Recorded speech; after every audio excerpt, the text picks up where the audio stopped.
Dude, I'm so glad. Well, the message I sent you, hold on a second. I got shit all over me. I just came in from fixing my lawnmower. So I was putting a new drive belt on it, Yep. and you have to take like 10 things off to get to it. So, I know. We're about to replace our drive belt. It's going to be a pain.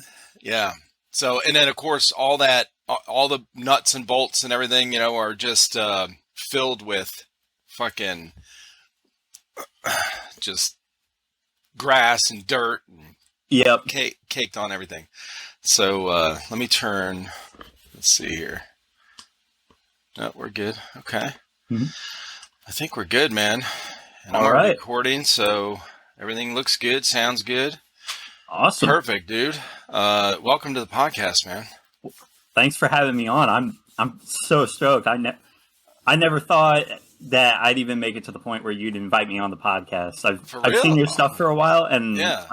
I've been like, man, I want to get on there. And then you messaged me. And I'm like, oh my God, I did not. This is not happening. So, well, I'm glad you said that because, so anyone that is listening right now, including yourself, don't be afraid to message me if you guys want to be on a podcast. If you've never been on a podcast before, which most of my guests have not been. Yeah, then, this is my first time. Yeah, definitely don't be afraid to message me and say, hey, I wouldn't mind being on. In fact, Zoe, she was, I think, the first one that reached out, like in a long time, to say, hey, I'd, be on the podcast. Yeah. So I've had a couple people here and there, but so anyway, yeah, man. So I messaged you on Instagram tonight when I got home from work. I swear I didn't even look at our history. Yeah. I totally forgot that you were the one that said you couldn't get on there and get messages. So I messaged, and then I was like, if you have a mic and like a headset and mic set up or whatever, that'd be great. If not, like your earbuds for your phone or something. Yeah. Well, then I didn't hear a response, so I was like, well, and I don't get notifications from Discord. I turn them off because so many people get, Oh yeah. So I was like, what the hell? And then I was like, well, I'm gonna go fix a lawnmower, and then I saw your message on Discord because I looked at my phone. I was out there. I was like halfway done with this thing. I had the blade off. I had all the shit. I had just gotten the new belt on. And I go, damn, it's getting dark. What time is it? And it was 8:03. And I was like, shit, I haven't heard from him. And I was like, oh my God, I forgot. I checked Discord and I was like, oh, dude, yeah, give me a minute. So yeah, what happened was my phone, I was on the second hole of 9 holes playing golf, and out of nowhere, my phone's playing music, but I'm not getting any response from the screen or anything. Come to find out, the LCD cracked underneath the screen, and I've already poured like $300 in this phone getting it repaired. So I'm just getting a new phone now, and I'm waiting on that.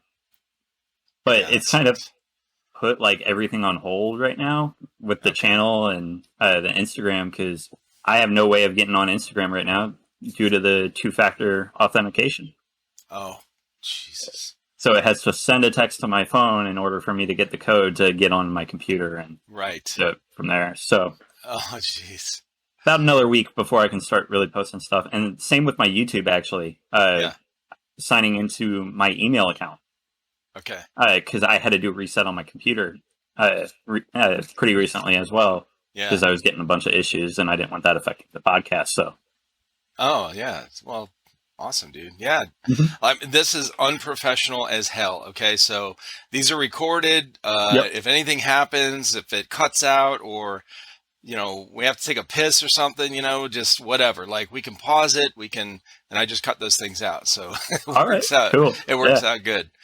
So, I've had a couple of people like, hey man, cause sometimes we'll get talking and an hour flies by and then they're like, can you hold 1 second? I've really got to pee because, we're drinking or whatever, Yep. I'm actually drinking water tonight. I'm drinking a chocolate milk. Hell yeah. There you go.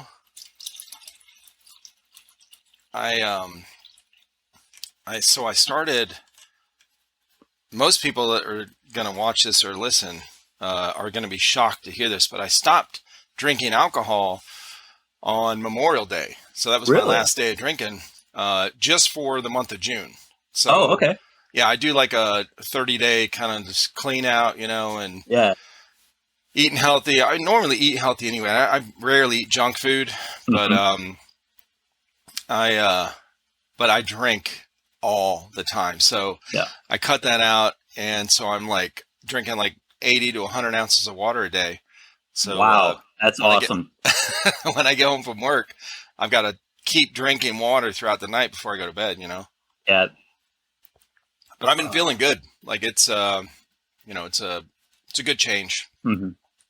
Yeah, for me, I've been cutting back a lot on my sugar and cutting almost completely out my caffeine Oh yeah, intake. Oh, that's good. Yeah, I was doing a couple of energy drinks a day and stuff. yeah. I was real bad at. I was about the 900 milligram mark. It was not good on my heart. Woo! Yeah. Damn. Well, that's what happens when I was working at Lowe's. That's what I would do, Yeah. and Six Flags at the time. I guess it really doesn't take that many if you're drinking like the monsters or the any of those big ones, rock stars, any of the stuff that's the Oh yeah. what are those 16 ounce or something? Yeah, the Or, tall boys. yeah, the tall ones, man. Like they have a shit ton of caffeine in them for the whole thing. I'm a sucker for Nos. Mm-hmm. Oh, that is my go-to for on the field. I think my favorite one is the it's the monster. Uh, fuck, what is it called? Zero or something like that. But it's Oh, the the zero sugar, yeah, the zero one. So they have the an white can. ultra. They have the white. I Hmm. like that one, but my favorite one is the non-carbonated like iced tea, like lemon Oh, yeah. tea or whatever. Yeah, when I've been wanting to cheat off the caffeine, I've been getting those Monster Hydros. Oh, okay. They're they're just like a Gatorade, but with caffeine in them. Oh, So okay. Oh, I haven't tried those. I'll have to check it out. yeah, non-carbonated, they're delicious. Yeah. And then one of my friends, somebody I know, is in gets XS energy drink from Amway, and Hmm. then I have this other healthy one. It comes in a powder. Oh, it's called Zip Fizz. Huh? You can get it on Amazon for like $20, right? It's cheap as hell, but it's just there's very little caffeine. I think it's like 80 milligrams, which is Yeah. like a cup of coffee. But it has like all the B vitamins and shit like Hmm. that. You know, I usually drink those. It's a little powder. It's real easy. You just dump it Yeah. in your water bottle, shake it up. Oh, I Yeah, I should see about getting some of those. they're great Hmm. because they're compact. Yeah. So, and they're not too much caffeine. There's no sugar. It's Hmm. I think it's what is that sweetener that's healthy or whatever? Not aspartame. Yeah, that shit's bad. Stevia. Stevia kind of stuff. Yeah. Yeah, something like that. So anyway, but yeah, dude. When I saw your message out there, I was like, holy shit, I gotta hurry up. I'm fucking like driving these bolts back in, and we got it back together, and then Uh. then we couldn't get it started, and I was like, Oh. what the hell? And then I was like, oh yeah, I unhooked the spark plug, to work on it. Yeah. So we put that back in, and then it was flooded. So I Oh. said, fuck it, whatever. We'll just wait till tomorrow. Oh, dude, you could have taken your time. No, I'm in no hell no. rush. Mm-mm. Well, like it's already, it's 8:30 here, so I'm an Yeah. hour ahead of you, and it started getting dark anyway. So Yeah. it's Yeah. perfect. I had just gotten finished eating dinner, took a shower, got all my gear on. Hell yeah. Almost all of my gear on. I've got my helmet over here to the side, but yeah, I was like, man, I'm so excited. I sat down, I messaged you, and you're like 20 minutes. I'm like, all right, because that gave me more time to get more stuff done. Good. Yeah, man. Well, normally I'm in here 5 minutes before. I'll message somebody a quarter till and Yeah. say, hey, I'll call you on here in like 15 minutes, whatever. But this time I forgot you weren't. Yeah, I was on 5 minutes before, and I was like, do I message him now, or do I wait for him to call me, or I don't know. I was like, I'm I gonna don't know tell how you, this is going to play out. it's usually worked out pretty good, but there's been some times where I'm like, I should just send them my cell number and they can just fucking call me. Of course Yeah, you couldn't, but yeah, so, but anyway. So listen, yeah. man, I found Uh, you're in the same area as Mr. OT, is that right? Uh, I haven't No, met no, no, no, Mr. not OT, Mr. but OT. Brim. Brim. Yeah. Brim That's and I play at the same field. that's what it is. We've talked a couple times. I've buddied up with him before. Okay. I wasn't filming at the time, but yeah. Yeah. So did you see the one with Brim where he had all his Oh shit yeah. on? Yeah, Oh it was yeah. When cool, I man. saw Brim do that, I'm like, all right, us St. Louis boys got to represent. Hmm. So Yeah, y'all start a trend. That'd be cool. yeah, and I've even got my mom got me this Airsoft shirt for my birthday. It says Airsoft, spread the welts. Oh, nice. I like that. So I wear that. I was like, yeah, and I've even got my gun belt on too. So Hell yeah. Well, you'll have to stand up and show us what all your right, loadout is here. Hell yeah. all right. So I've got 7 mags up front. Okay. I just got these PTS EPM ones, but I typically run 30 round Banff mags Yeah. because I like the firearms training out of it. And then this is my Tokyo Marui high kappa gold match, Dude, that's nice. and I've got it on a speed draw holster. It's a Yeah, lateral that thing. draw Yep. Those with are my cool. gun belt, my plate carrier. Actually, inside I've got a hydration plate. Yep. Uh, It's like a I camelback style. yeah, it's like a solid plastic plate that goes in. You can actually freeze it. It's Oh freezer shit. safe, so it'll keep you cool on the field. It was like That's 45 wild. bucks. And it fits what in the back? No, it's right up front. It's where the plate is supposed to be. Oh shit. Oh, Yeah. okay. Because And the then straw looks like it goes, back oh behind yeah, you. it's going back behind me through my Oh, and up here. underneath. Yeah, through my waistband right here Yep. and up Hooks on the into bottom. the bottom here. But Oh, yeah, okay. That's pretty cool. and then I've got my mechanics gloves. Hell yeah. Yeah, so that's pretty much my gear. I've got a small Midland walkie-talkie on the back and a pouch with 2 mags for buddy mags. Okay. So anybody can come up, grab one, and keep going.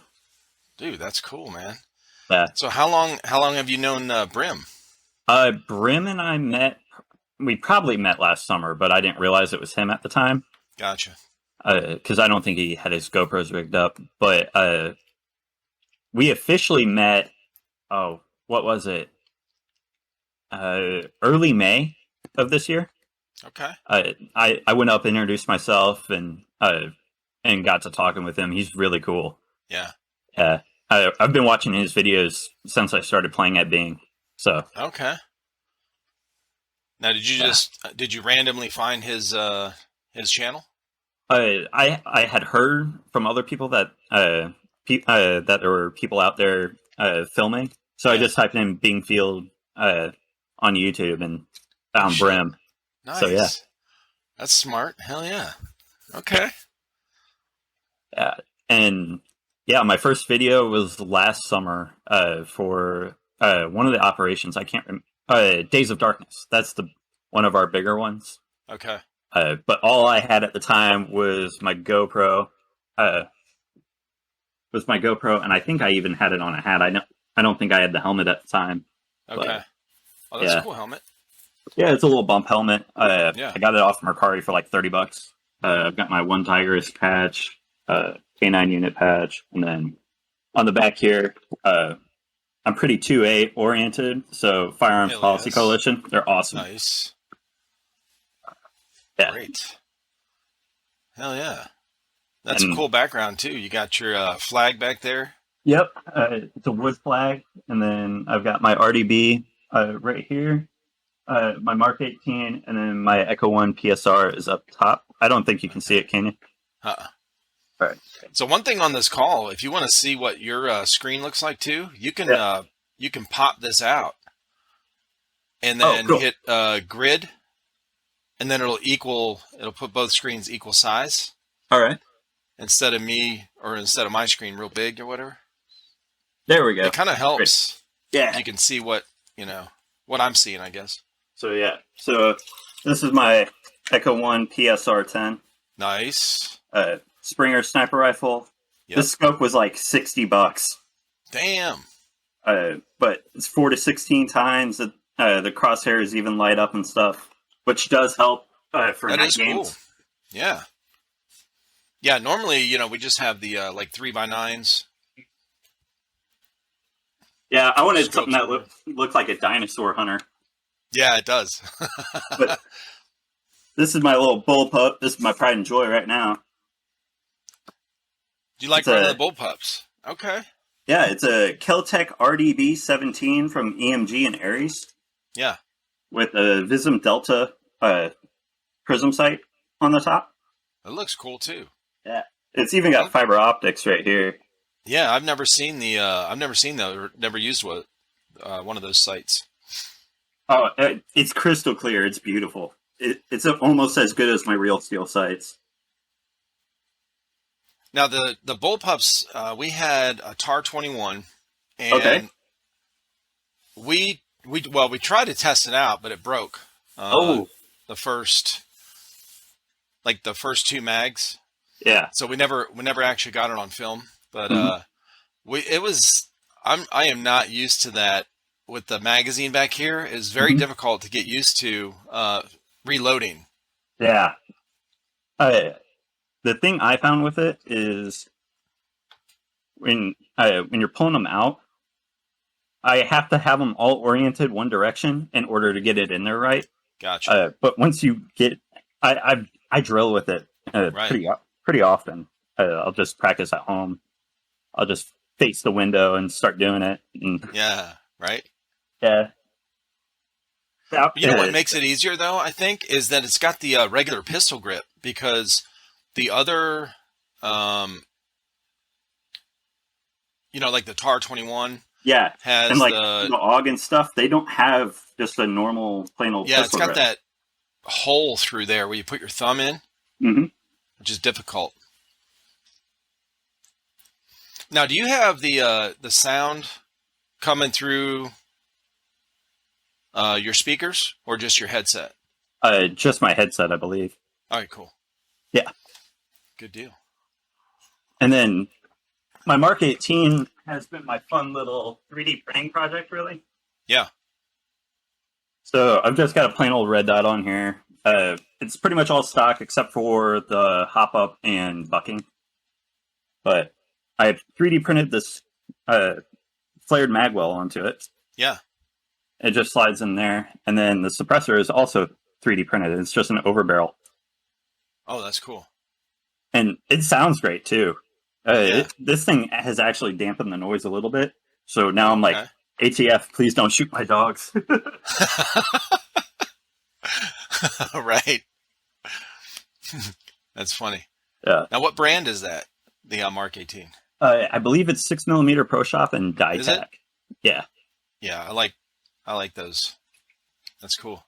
Yeah, we have, I think the last giveaway, I think that was a Mark 18 Classic Army.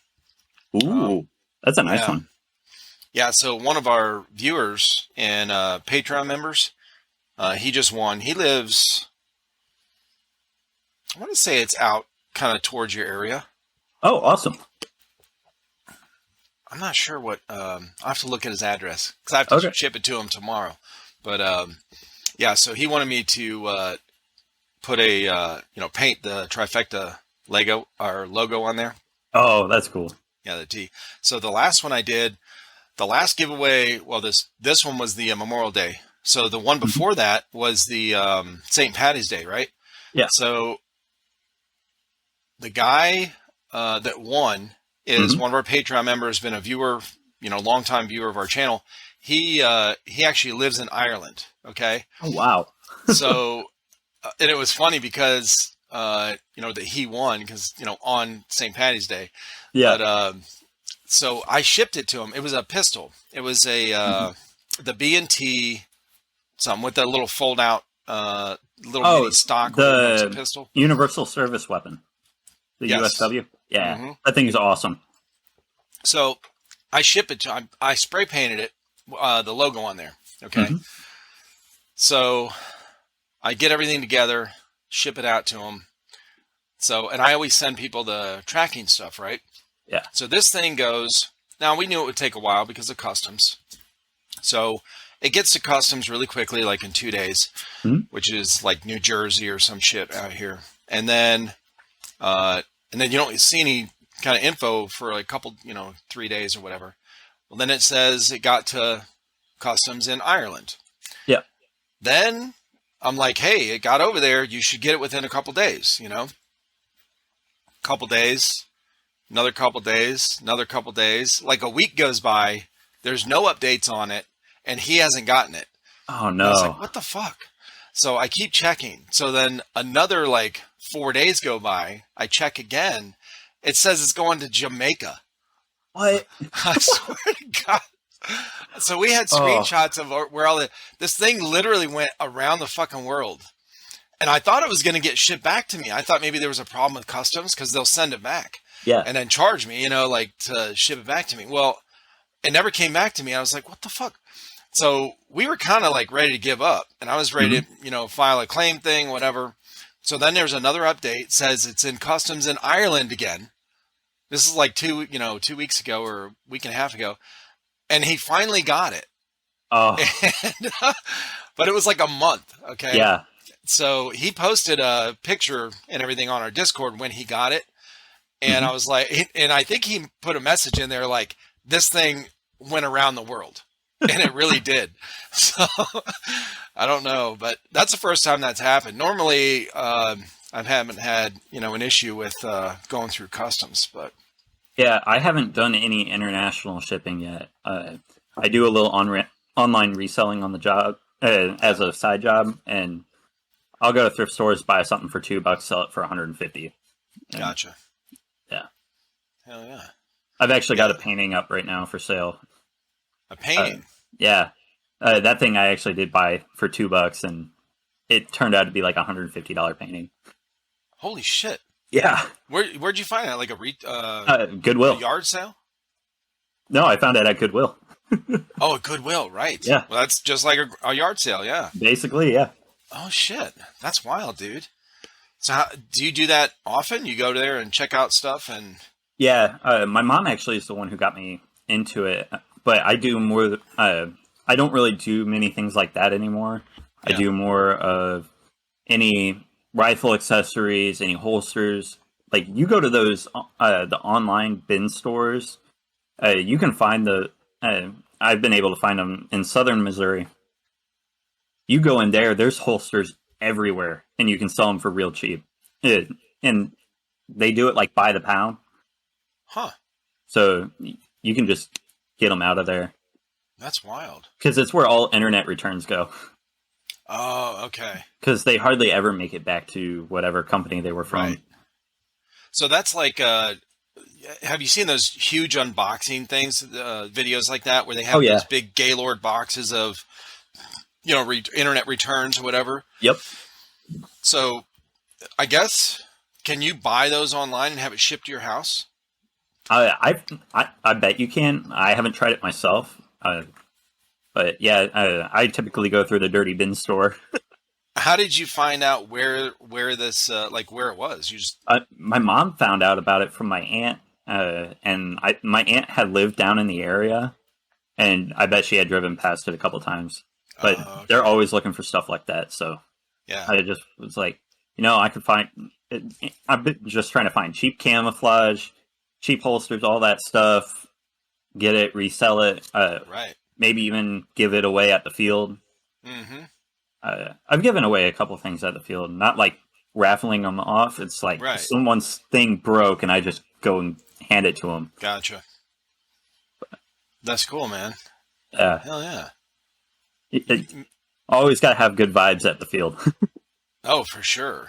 Yeah. I mean, that's, everyone I've talked with, every single person I've talked with. I haven't.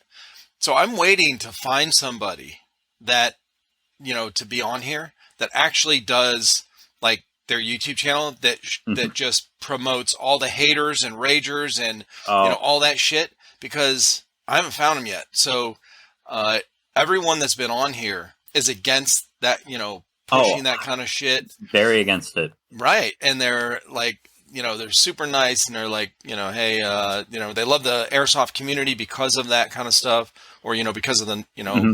the welcoming community and stuff. And I think I said something to one time before to somebody about, I need to find somebody that makes their YouTube channel about that, and see Yeah. if they'll be on here just to talk about it, why they do that. I mean, I understand why. Yeah. We all know why. Uh, I just don't see how they still make money from it, because YouTube like kind of axed all that shit like 2 years ago Yeah. with demonetizing a lot of anything gun related. Hmm. They're starting to push that out. Yeah. I know for me, as soon as I started the channel, my friends are going, so you're going to make cheater videos? Are you going to do this, do that? And I'm like, no, I'm not making any cheater videos. I don't want to hurt the field's business Right. because I'm trying to promote my own business. I want a symbiotic relationship, not a parasitic one. So, Right. Exactly. Yeah, there was a lot of fields I started hearing about that were like banning GoPro, like videos and yep. GoPro stuff, because of that kind of shit coming back on them, and lawsuits and whatever from the parents or whatever. Hmm. This is messy all around. Yeah. Super messy. As soon as I started hearing about fields doing that, I was like, man, cheater videos aren't even that good anymore. Like, Nah. every once in a while, you'll come across a good one where it's like, Yeah. oh, that guy's blatantly gotten hit. Like Kicking Mustang, love that guy. Yeah. Oh, of course. And everybody hates on him for the headshots and stuff. And I'm like, man, if I could shoot only headshots like him, I would be doing it all the time.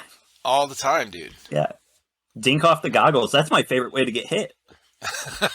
You hit the goggles, I'm throwing my hand up. I don't want to get hit anymore. Yeah. Because any closer, you're going to hit. I hardly ever wear lower face protection. Oh, So okay. hitting cheeks and stuff, like, it sucks. Yeah, I'm sure. Yeah. Now, I have not been shot in the face with it. I've only been shot in the hand, and then right up here Yep. above my plate carrier with the one milsim I went to Mm-hmm. film. So I did get riddled right here.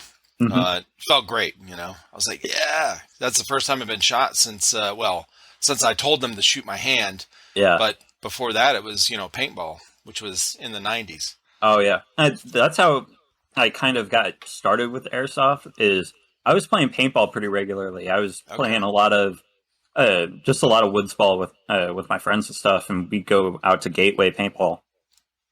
Shout them out because they're a great field. I would love if they started hosting more airsoft events, because I would definitely go out there as well. But we were getting good enough that my friends and I had started our own little team together, and then probably about 6 months or so, we discovered airsoft, and I didn't really get into it because I've never had a lot of money. So Yeah. I was like, I had the cheap, nice looking Beretta Springer. That was it. So I just started playing with that, and then a couple years go by. I asked for a CZP09 from ASG from my grandparents, and for Christmas, and they're like, okay, yeah, and got it. It was so cool. Love that thing. But the mag started leaking, Oh yeah. and eventually I traded it. But my dad had also gotten me. I don't have it with me anymore. It's all parted out. But my dad had gotten me a little spring sniper rifle, Oh, yeah. and that was my loadout the first time I ever went to the field, which was October of 2019. Okay. No, 2020. Because I didn't know about Bing Field at the time. I had looked up airsoft fields, could never find it. Because they're technically a paintball field, but they host mostly airsoft. Yeah. But when they do host airsoft open play, they also have like a paintball open play, I think, or it's reserved or whatever. Because we'll see them every once in a while out there, and we always give them shit, but we're always like, "You'll be one of us one day," or "Man, imagine playing paintball." Yeah, I haven't really heard of too many people going from airsoft to paintball as Mhm. much as for people going from paintball to airsoft. Yeah, and I've always been a gun nut too, so Yeah, that part of it was like, yeah, I'm going into this because paintball's just not there yet, even with their mag feds. right. But yeah, no, I've, I don't know. Do they have their own like a actual 3-day mil sim like a lot of these? uh, Being just started having their milsim, and I think it's only 2 days, Hmm. but it's Operation Central Front. Nice. American Milsim, I believe, is the one who puts it on. Mm, Absolutely amazing turnout. I wish I would have gotten to go. I just didn't have the cash yet yeah. because it was $150 a ticket, and I need to go do a Milsim event. I would love a Milsim Yeah. event. But Brim went, and he's got an awesome video on it. Anybody watching this, definitely go check that video out. It was sweet. Definitely. Mhm. Yeah, I'll have to find that and put that link in. Yeah, I think it's like called Fire on the Airsoft Field or something like that. Oh, Because there okay. was a big old brush fire Yeah. that started up, I guess, from a pyro or something. Right. But Yeah, I've seen a handful of those. In fact, our guys when they went, one of the mill sims they went to down here in South Carolina, they had a big fire as well. mhm. Just out in the grass, in the field. Oh yeah, everybody's trying to stomp it out. Yeah. We did have a small fire start on us one game. I think I actually was the one who started it. Threw a smoke grenade out, and you know how if they're not angled right, they won't produce the smoke, and they'll just shoot out flame. Yeah. Yeah, that started up and kicked it. We kicked it. It started producing the smoke, and then we just stomped out the fire before it got too big. Oh, that's good. What's the craziest thing you've had happen on the field? Is it the Oh, fire? the fire's a close one. I've had a bunch of crazy shit happen. Are you talking like craziest event that affected the field itself, or like craziest Just thing that you. happened to me at the field? Yeah. Uh, I could Or probably, something you saw at the field. uh, well, I, I've seen a couple bad injuries at the field that were pretty crazy. Yeah.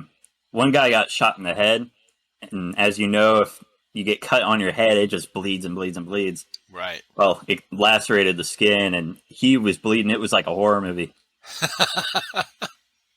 I felt really bad for that guy. I tried finding him and see if he was okay. Yeah, they Another usually look worse. Yeah, another time I've had a BB embed in me. That sucks. Have Oh you had shit. that happen to you? No. Yeah.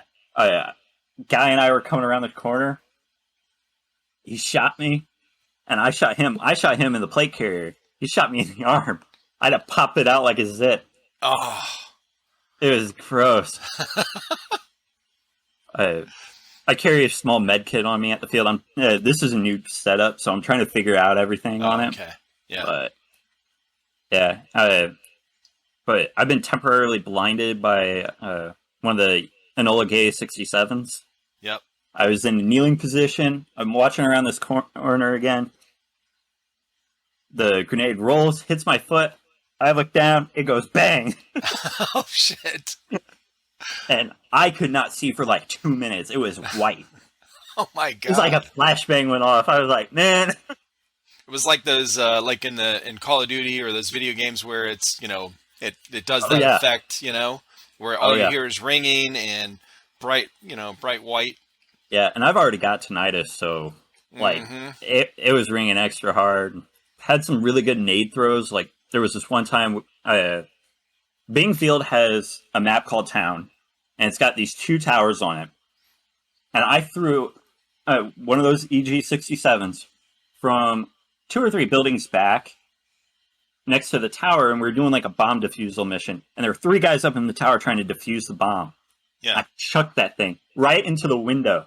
Like, not into the window, but next to the side window. And the Yeah. ref's up there making sure no one takes the bomb or anything. Because it was like one of those $800 bombs for field use. Holy And shit. it blew up right next to it. And he goes, hit. Holy shit. So, yeah, so we got to push back up a little more. That was fun. Most people I've talked with, and what I've seen too is when they go to throw grenades, it's always a clusterfuck. You know, it's like it bounces off something, or it comes back, or they didn't throw it as far, or you know what I mean. Like it. Well, we one had. time, Go ahead. Go ahead. Well, Johnny JP on our channel, we had you know, I was editing all their all their GoPro footage, and one of the mill sims they went to, he tries to throw this grenade, and they're on the second story in this building. Yeah. And he's throwing it, you know, down. Well, it kind of looked closer because of their angle, you know, from their being up so high. Yeah. And so he thought he could make it. Man, he's got a great throwing arm too. He chucks this thing.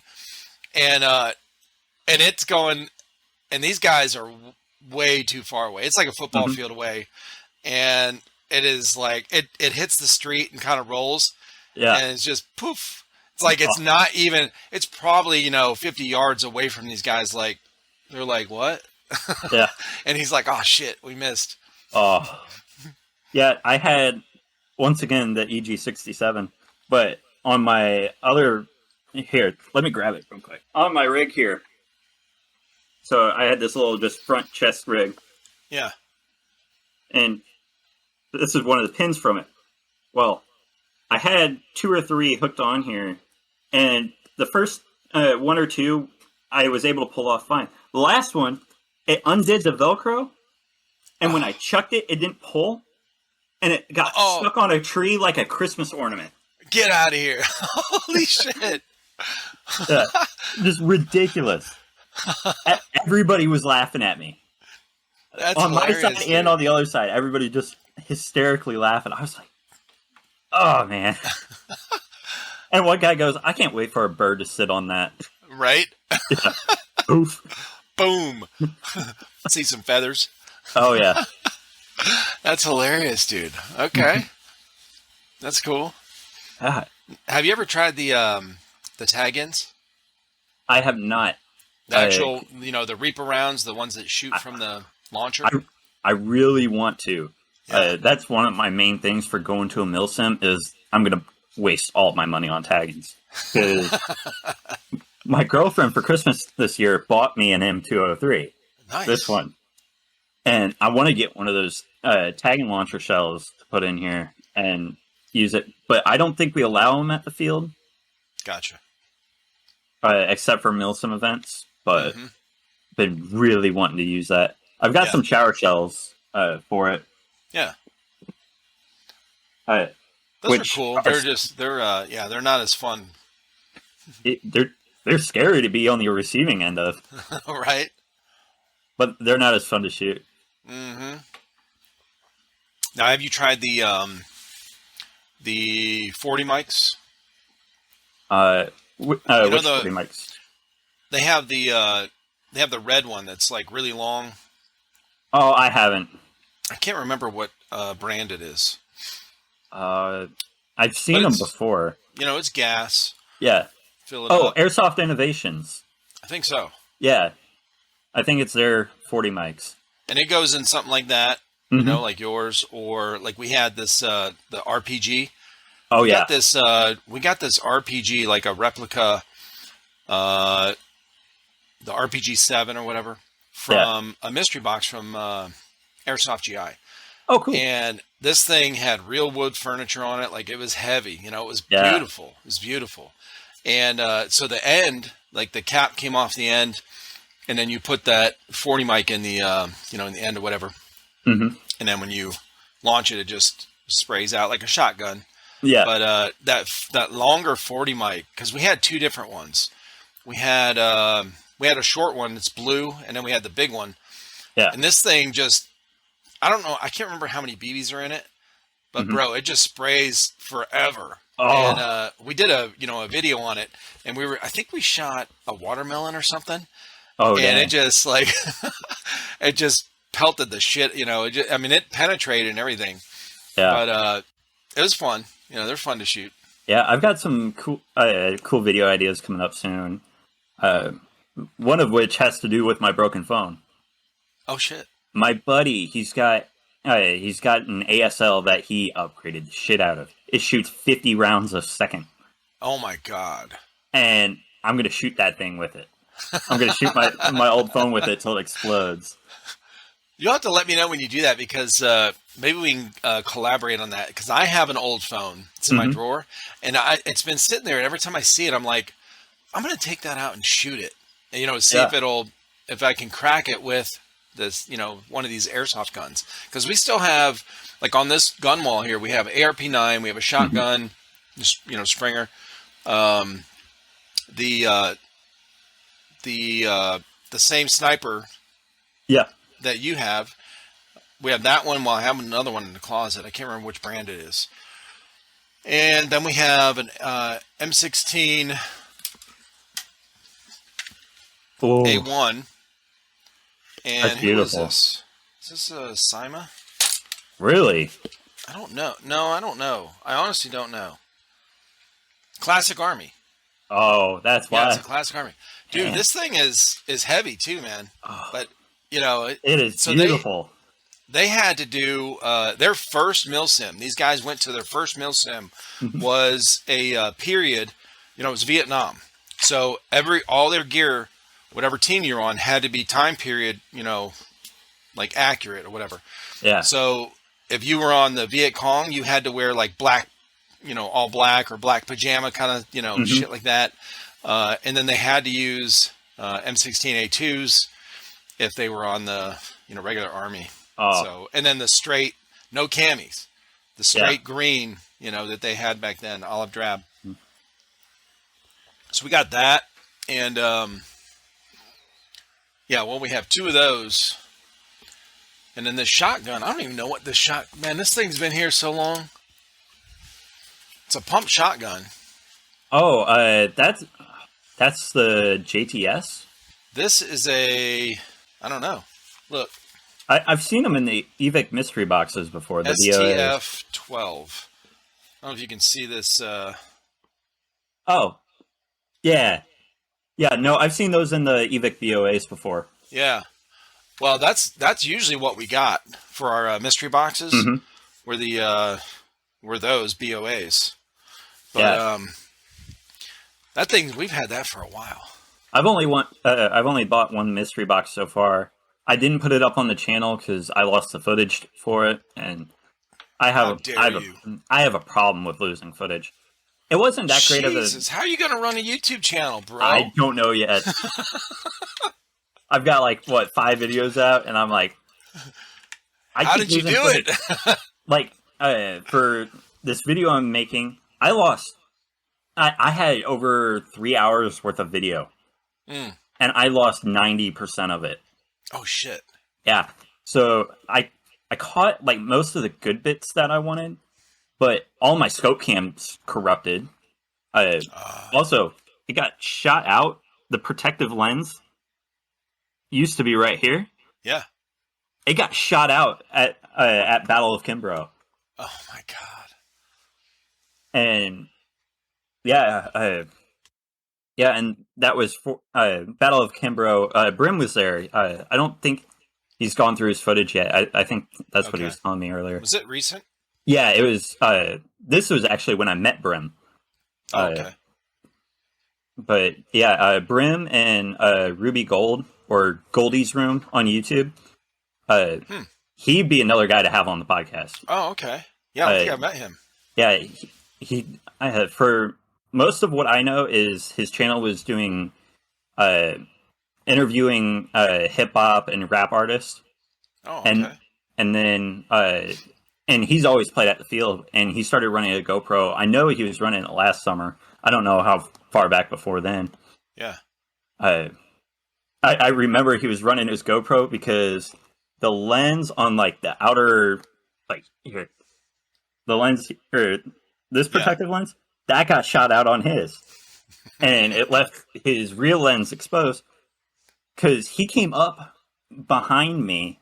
I was up in tower with my sniper rifle, and I'm sniping up there, and all of a sudden I just feel a light tap on my head, and there's a freaking silencer right there, just a big old suppressor. Shit. I look over, and he goes bang bang. I'm like, come on. And then I pointed out that his GoPro was busted. Yeah. Oh my God, But that's funny. yeah, but yeah, Battle of Kimbrough was an awesome event, great turnout. It, uh, uh, I think Brim actually has more information on it because I think he might have known the guy. Mm. But if I remember right, his name's Seth Michael Kimbrough. He passed away in 2021 uh, of suicide after it was concussion based. Mm. Uh, he had a concussion based trauma a couple of years back, and uh, his mental health wasn't doing great, and he took his own life. And so this money was to help. This event was to help raise funds not only for the family but for suicide prevention and mental health awareness. And I'm touching on that in this video because I was like, I have like nothing to base it off of, and I was going to add it in anyway. Yeah. So I just touched on it a little more and gave updates with the channel and stuff. But yeah, that should be coming out in the next week, hopefully. Okay. But yeah, it was amazing event, great turnout, like I said. Yeah. And Brim was there. Goldie's Room was there. I'm actually on Goldie's Room's intro now. Oh shit. Yeah, I go, welcome to Goldie's Room, guys. My name's Callsign Lance, and go check out everybody else who's here. Let's have a great day, or something along those lines. And he's like, man, I love it so much. You're going in the intro. I'm like, all right. Oh, that's cool. So you saw him there. You saw he had a GoPro, and you just went into you just did it. Yeah, I went up and introduced myself because we'd been talking on Instagram for a little bit, and I'm like, hey man, I'm Callsign Lance. Like, we've been messaging, and she's like, yo, what's up, man? it was just awesome getting to meet him. Yeah. He's probably like one of my number one fans for sure, and Yeah. I'm one of his. That's cool, man. Yeah, I'll have to check him out for sure. Oh yeah, definitely. I can send you his Instagram after this if you'd like. Absolutely. Yeah. But man, yeah, and actually, I got into airsoft for mental health reasons. Okay. As well. So I had played in 2020. It was it was an op because I remember having to pay the $30. And when we do operations, our whole field is open. There are no boundaries or anything, and it's a 60-acre field. Oh my God. Yeah, our ops are seriously worth it, and it's $30. Holy shit. And you play all day, and it's not like it's like a casual Milsim. It's not right. It's made up of a lot of skirmishes and mini games, but you can go out even if there's nothing over in town, but there's bad guys over there, and you just want to go shoot them. Go shoot them. Holy shit. It's huge, and there's 300 people that go out. But that's good.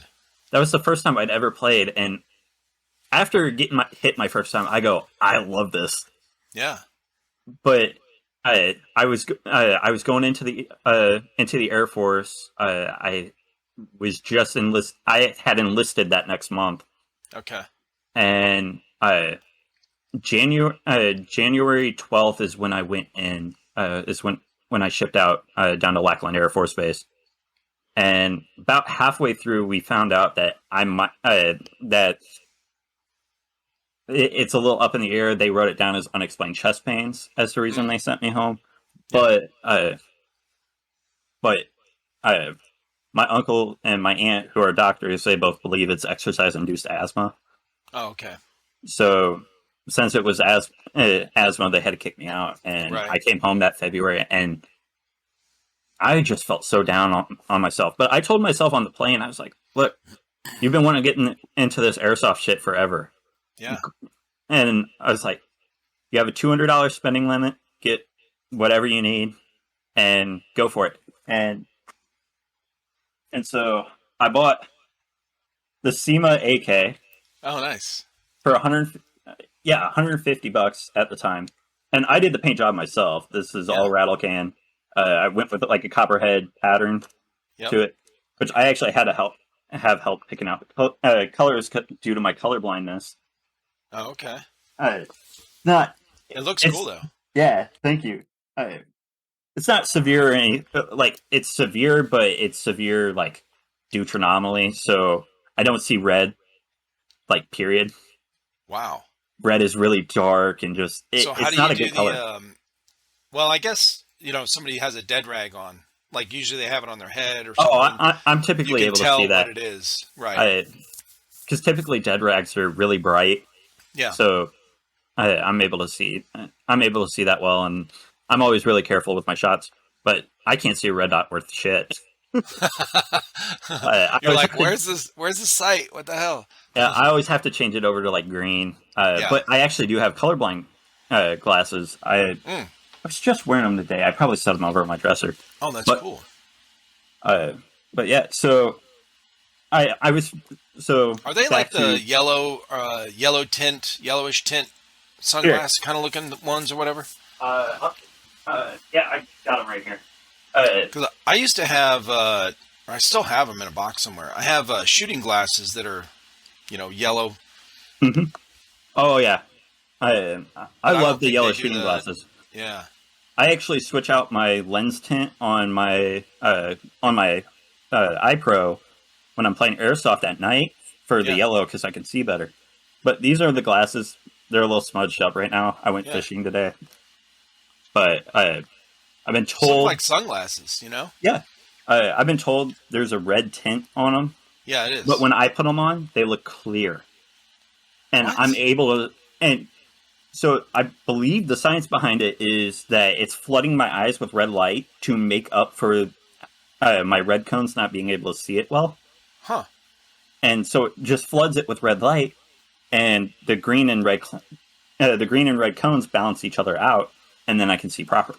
Holy shit! Yeah, That's so wild, dude.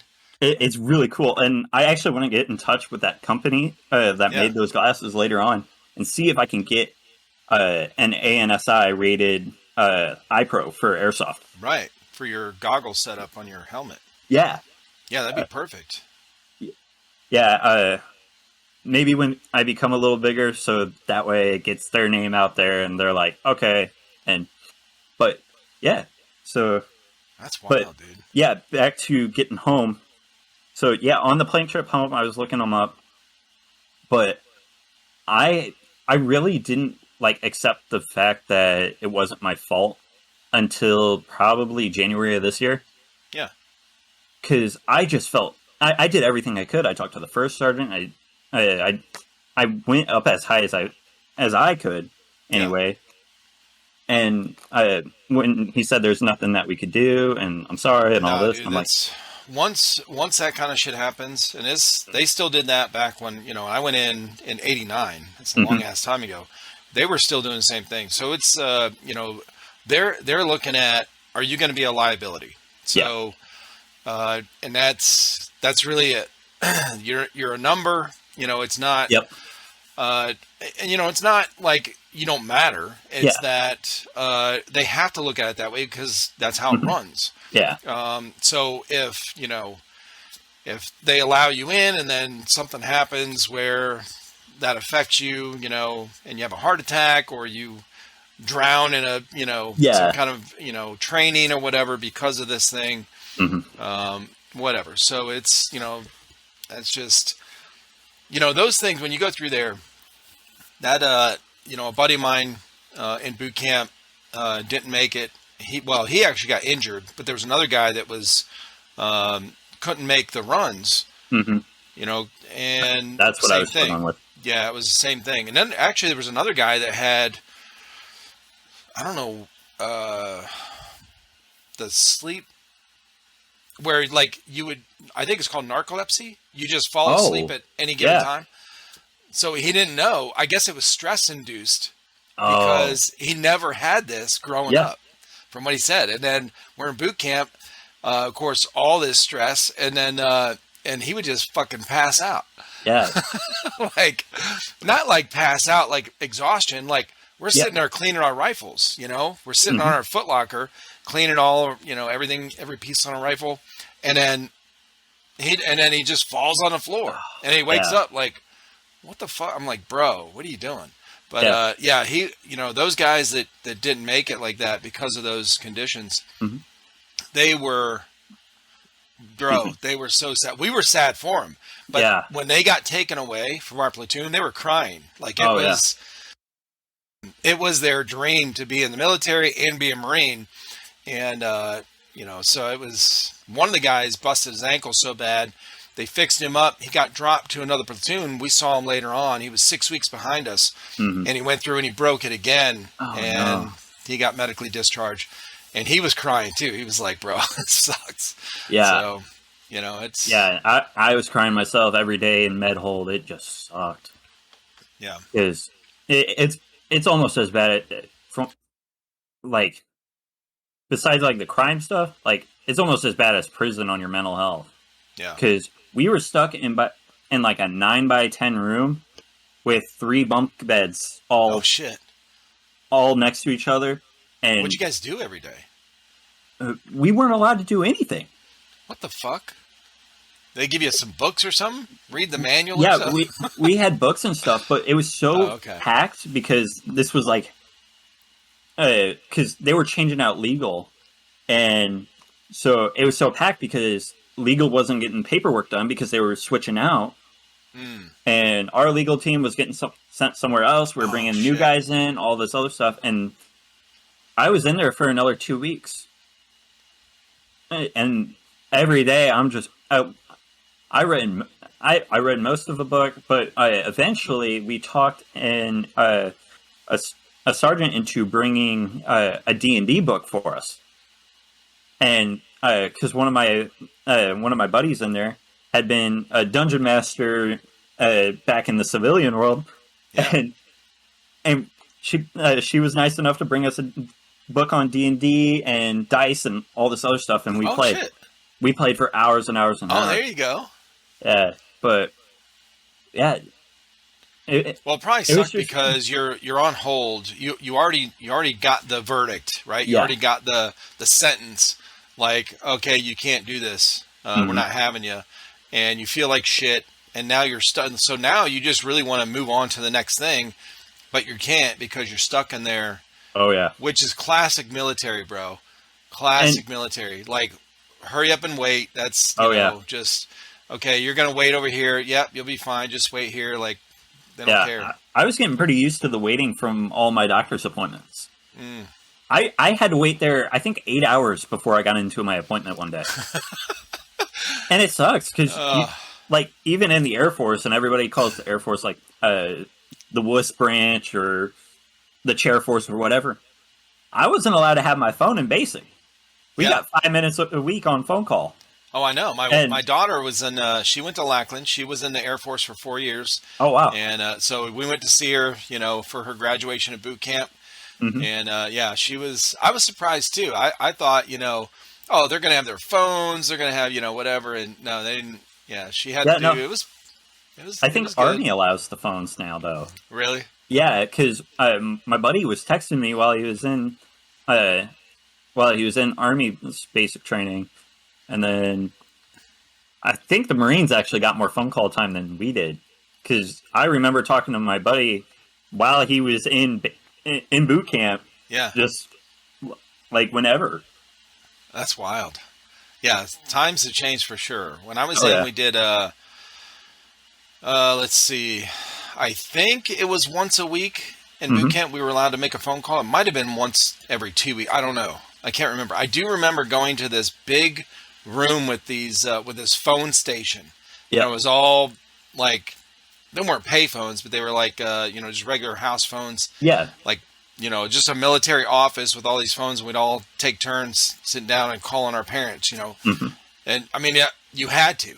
Yeah. Like, you didn't have a choice. It wasn't like, you can go ahead and call your parents if you want. No, you get over here and call your parents because we don't want to hear them bitching that they haven't heard from you. Yep. Oh yeah, it was just like that for me as well.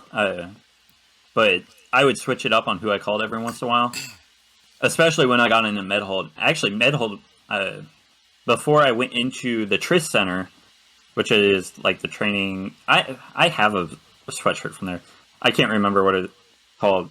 But it was TRIS, TRSS. When before I got there, I was in a quarantine med hold because this was height of COVID and everything. And I was in this quarantine med hold, and we got our phones every day for 20 minutes. It was Okay. awesome. Yeah. But yeah, no, after that, it sucked. And we were only in there a couple days before we moved over to the proper med hold. Gotcha. They didn't quarantine us for the full 14 because one of our flights had already been quarantined. And we all came up negative on tests, and they just sent us over. So, yeah. But, yeah, I didn't really forgive myself because I was like, man, because, like, there's always that small part of you that wants to leave. Right. And I was like, I'm not going to let that take a hold of me. And I'm not going to let that take a hold of me. When Doc said I had to go, I was like, oh, no. Well, if you ever, especially now with social media and internet, whatever, in the last bunch of years, if you watch or read, any kind of thing like motivational speakers or, all these kind of guys that are, push through all this kind of stuff, we get this idea in our head, like, oh yeah, I can just mind over matter, like I can push through this, I can make this happen, I can will this to be, Yeah. And sometimes, like, bro, it ain't working. Okay, it's not like you just have to accept certain things, But, Yeah, but Airsoft has really been that outlet for me to heal emotionally and as well as physically, because when I got out, I wasn't want to do anything.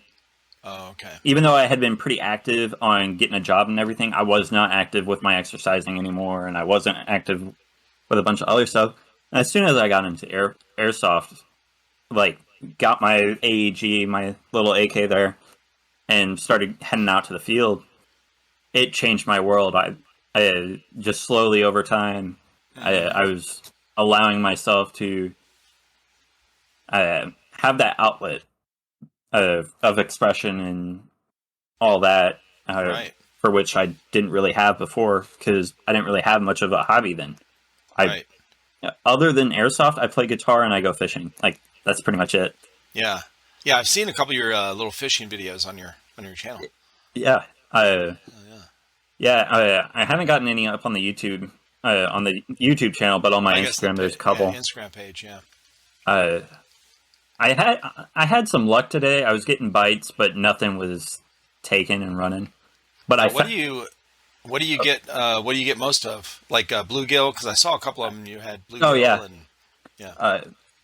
Yeah. At that pond, funny enough, we weren't actually supposed to be there. I didn't see the sign because the sign was way in the back. I didn't see the sign, officer.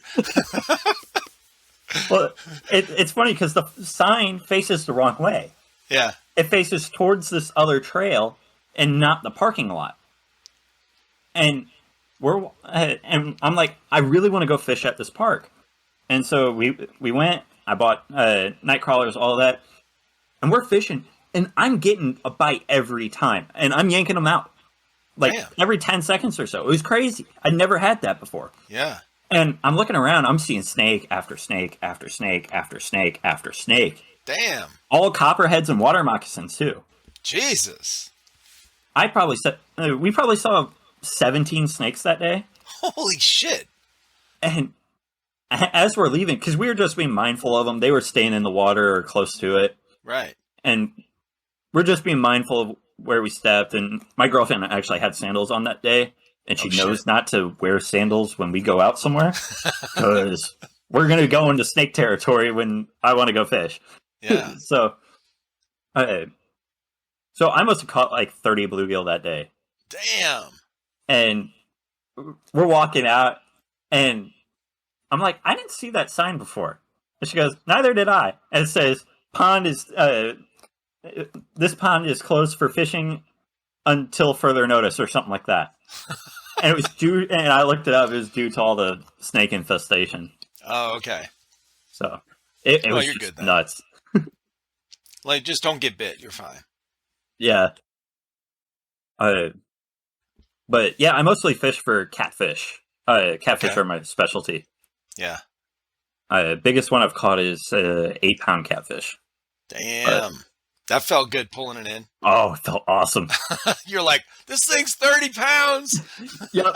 I'm reeling it in. I'm like, this reminds me of when I caught the shark. Like, holy shit. Because I caught a shark down in Key West, and it Oh, was nice. 5.5 feet long. I was 14 at the time. Damn. 5.5 foot long blacktip reef shark. Weighed about 80 something pounds. That is crazy.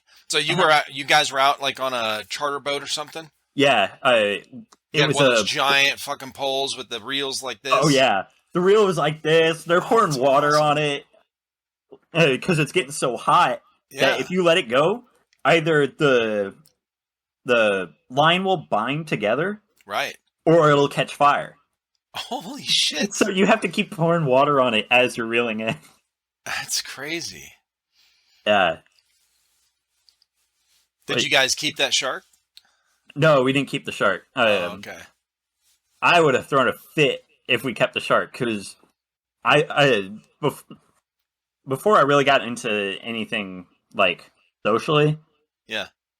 The first thing I actually got into socially was shark conservation. Oh. And I got into that for a bit. I'd like to call myself friends with some of the head honchos of like Respect the Fin and what's the other one? It's a big one. I can't remember. But Yeah. but yeah, so yeah. And that's wild. Yeah. Well, why were you out there on a charter boat then? So we were out on the charter boat because for Boy Scouts. We did one of the high adventure outings, and it was the deep sea fishing trip down in the Keys. And I'm fine with catching sharks as long as you release sharks. Gotcha. We should not be overfishing sharks because they are such a keystone species. Like, there were studies done about if you were to take the hammerhead sharks out of the Gulf, what would happen to the Gulf? And the Gulf would just die. Huh. Like everything in the Gulf, because it would just they keep a balance with the ecosystem in there. Yeah, there'd be no balance anymore. Wow.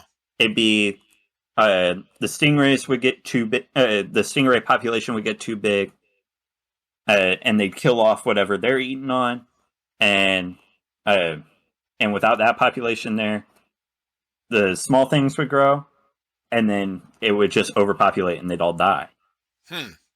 So. I got into wild how all that shit works together, you know? Yeah, it's a big old domino effect. You knock down one piece, all the others fall. Yeah. But yeah. How did you get into that? Like at a young age? How did you did you see a video sometime or learn something and got interested? Yeah, so in my family we've always watched Shark Week. And that's what really hooked me. And then at about, 5 years old, I saw Jaws for the first time. The first one? Yeah, the first Jaws for the first time at 5 years old. And all I'm thinking to myself is, man, that shark is cool. Yeah, no shit. Because I was just 5. Like, we just think sharks are cool. I was never worried about a shark eating me or anything. And then as the years progressed and I kept watching Shark Week and all these other documentaries on shark, like I watched a bunch of Steve Irwin stuff, like all this other stuff. I just got hooked on it. And I wrote papers after papers throughout school on sharks, and all the way up until I went to Key West. And in Key West, during that week-long deep-sea fishing trip, there were a couple times we got to snorkel.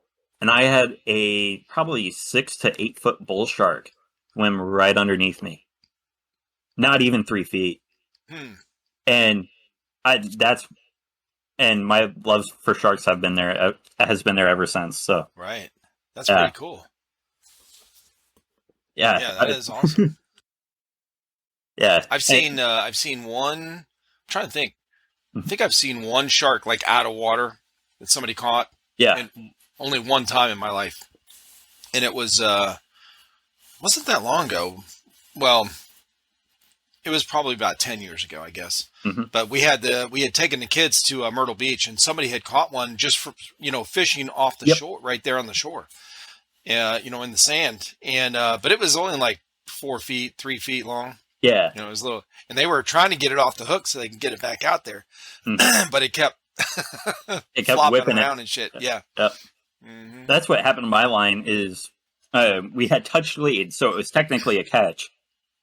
And the shark whips its big ass tail around, hits the line, and snapped it. Oh shit! But those hooks are designed to rust out within like 3 days. Oh wow! Yeah, From the saltwater. Yeah, from the saltwater. Yeah. So that trip was absolutely incredible. That is cool.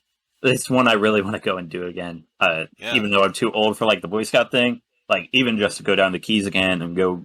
Yeah, go on a charter boat. Yeah. Mm-hmm. Yeah, I went on a charter boat one time.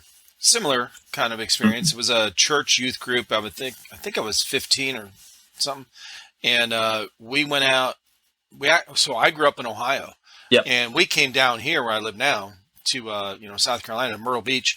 Mm-hmm. Somebody in our church group had family or whatever down here, so they knew the guy that rented the charter boat. So he took us out. Yeah. And I remember when I was a teenager, but I remember meeting this guy. He reminded me of Popeye because his forearms were bigger than his biceps. Yep. So from doing all the rigs and stuff on the boat or whatever. Mm-hmm. And so he took us out, and he had a fish finder. This is let's see, 15, 16. This is 1986, and so we went out there, and he had.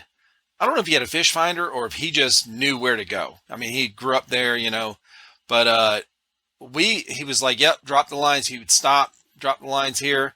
And we had this like, I forget what it was called. It was some kind of crappie rig thing. Okay. With like 4 hooks on it. So little steel line goes out like this on the side. I think that's an Alabama rig, if I'm right. And then another, so a little line goes, or a string or a rod goes out. Hooks, they're all kind of like not, so they don't hit each other. We drop it down. It was honestly, it was the best fishing I ever had because one of the things, I'm a very impatient person most of my life growing up. So going fishing was fun. If it's social, but for me to do it, like just to do it, I'm like, no, man, I gotta wait all fucking day. Yeah. So we drop our line down. It wouldn't even get down. It just keeps going. And then all of a sudden you start feeling it like, bro, that's all we're doing is dropping it and start reeling it up. And we'd have 2 or 3 fish on there. And I don't even know what kind they were. I don't remember. But we caught like 130 fish that day. There was like 8 of us, on this boat. But that was fun. That was the only time I've been on a charter fishing boat. Yeah. If you're an impatient person, deep sea is definitely the way to go because you'll be catching all the time. You find where the the dolphins or the mahi come out, and they'll grab onto your hook, and they'll jump out of the water, and you got to slam them back down. Holy shit! It is a thrill. But if you're a patient person, on the other hand, like I said, I like to catfish. I like to catch carp. Oh my god. Sorry. I've been out in the sun a little too much today. Hey, that's all right, man. But yeah, catfish and carp. I catch carp because of the conservation aspect of it. What is that? So, or how does that? Over here with the Mississippi River, we have invasive Asian carp. And these things are weird looking. Like you can tell an Asian carp from a normal North American carp. Yeah. But they're super invasive, and if they're so invasive, the government put in basically an underwater electric fence for them, so they don't get into Lake Michigan. Holy shit! If they get into Lake Michigan, it could collapse the entire ecosystem and collapse the economy up there. So what do they do? What's invasive about them? What do they do? They just outclass everything in the river. They eat and they repopulate way too quick for our waters. Yeah, and so Missouri has gotten to the point where they're like, you're out on the Mississippi and Asian carp are, because these things will jump out of the water and hit you in the head. And there's been a couple deaths. What? My friend was actually concussed over at Creve Coeur Lake. She was on the rowing team, and she got a concussion because one of these fish jumped out of the water, hit her in the head. What? Yeah. They're big. They're like 8 or 9 pounds. Okay. I got to see this shit. Are you on your computer right now? Yeah. Do you know how to share the screen, like on Discord? Yeah. Find me a video like that and share the screen. I want to see this, bro. Yeah. I have never heard of this. I cannot believe. So, I mean, I've seen, the flying fish, they come out and they, Yeah. So Missouri's gotten to the point that they allow you to take rock salt and throw it in your 12 gauge, go down the river, spook all of them, and start shooting them. Holy shit! There's a couple that are known to go out on a John boat and do that. I would go to Missouri just for that, bro. Holy shit! How do I sign up for that? Basically, you come down, you rent a boat, and start shooting these bitches. Yeah, here. I'm going to share my screen. I got to see this. So, and they're all over the place. Hold on. So that's them right there. Yep, that's them jumping. They're big, bro. Yeah. That is crazy. I want to see a video of it hitting somebody in the head. Here. Asian carp hitting people. Or boaters. Oh, there's a guy, I saw this video where he goes out with a baseball bat and whacks them. As they jump. As they're flying out of the water. Yeah. Holy shit. Look at how crazy. Hold on, we'll see if it hits one of them. Because it's funny when stuff hits little kids. There. Damn! Oh, it hit him. It hit that dude in the back. Why are they jumping like that? Is that like something that they... So that's a predatory instinct from them. So when they're being attacked by something, they'll jump out of the water to get out of the way, just like the flying fish and a lot of other fish do. Holy shit. Yeah. It's crazy stuff, and I want to call my local game warden and see if it's okay if I can go bowfish down on the Merrimack River, because there's Asian carp down there too. Yeah. So I want to go just take them out, feed them the raccoons, and leave. Oh my god, that is crazy, dude. So I guess I've seen, as I'm scrolling through videos and stuff, I've seen those little preview trailer clips or whatever where that all these fish are jumping out. Yeah. I've never clicked on them, never seen them, but I did not know those were Asian carp. So they populate or repopulate really fast, reproduce really fast, and they just eat everything. Oh yeah, or whatever. They eat all the. Basically, what they do is they eat all the, like the veggies and stuff that smaller fish would eat. Yeah. And kill off the smaller fish, and they don't have any natural predators in our rivers. Wow. So our predators are having nothing to eat, i.e. the small fish. Yeah. And they'll die off. So these Asian carp are really bad, and we need to get them out. So that's crazy. People are coming up with creative ways. I'm sure you saw that thumbnail as I was scrolling. The couple with the bows. Yeah. They hit them while they're flying out of the water. Jesus. It's so crazy, dude. Yeah, it's a different culture down here, man. Like, yeah, especially with these fish in our waters now. And plus, we're really worried about our paddlefish population as well. So what's that? Paddlefish here. I forget that other people don't know these fish. Yeah. So I've been to, I took the family to Lake of the Ozarks, 16 years ago or 17 years ago or something. Yeah. For a week, but we were on the lake. We didn't fish.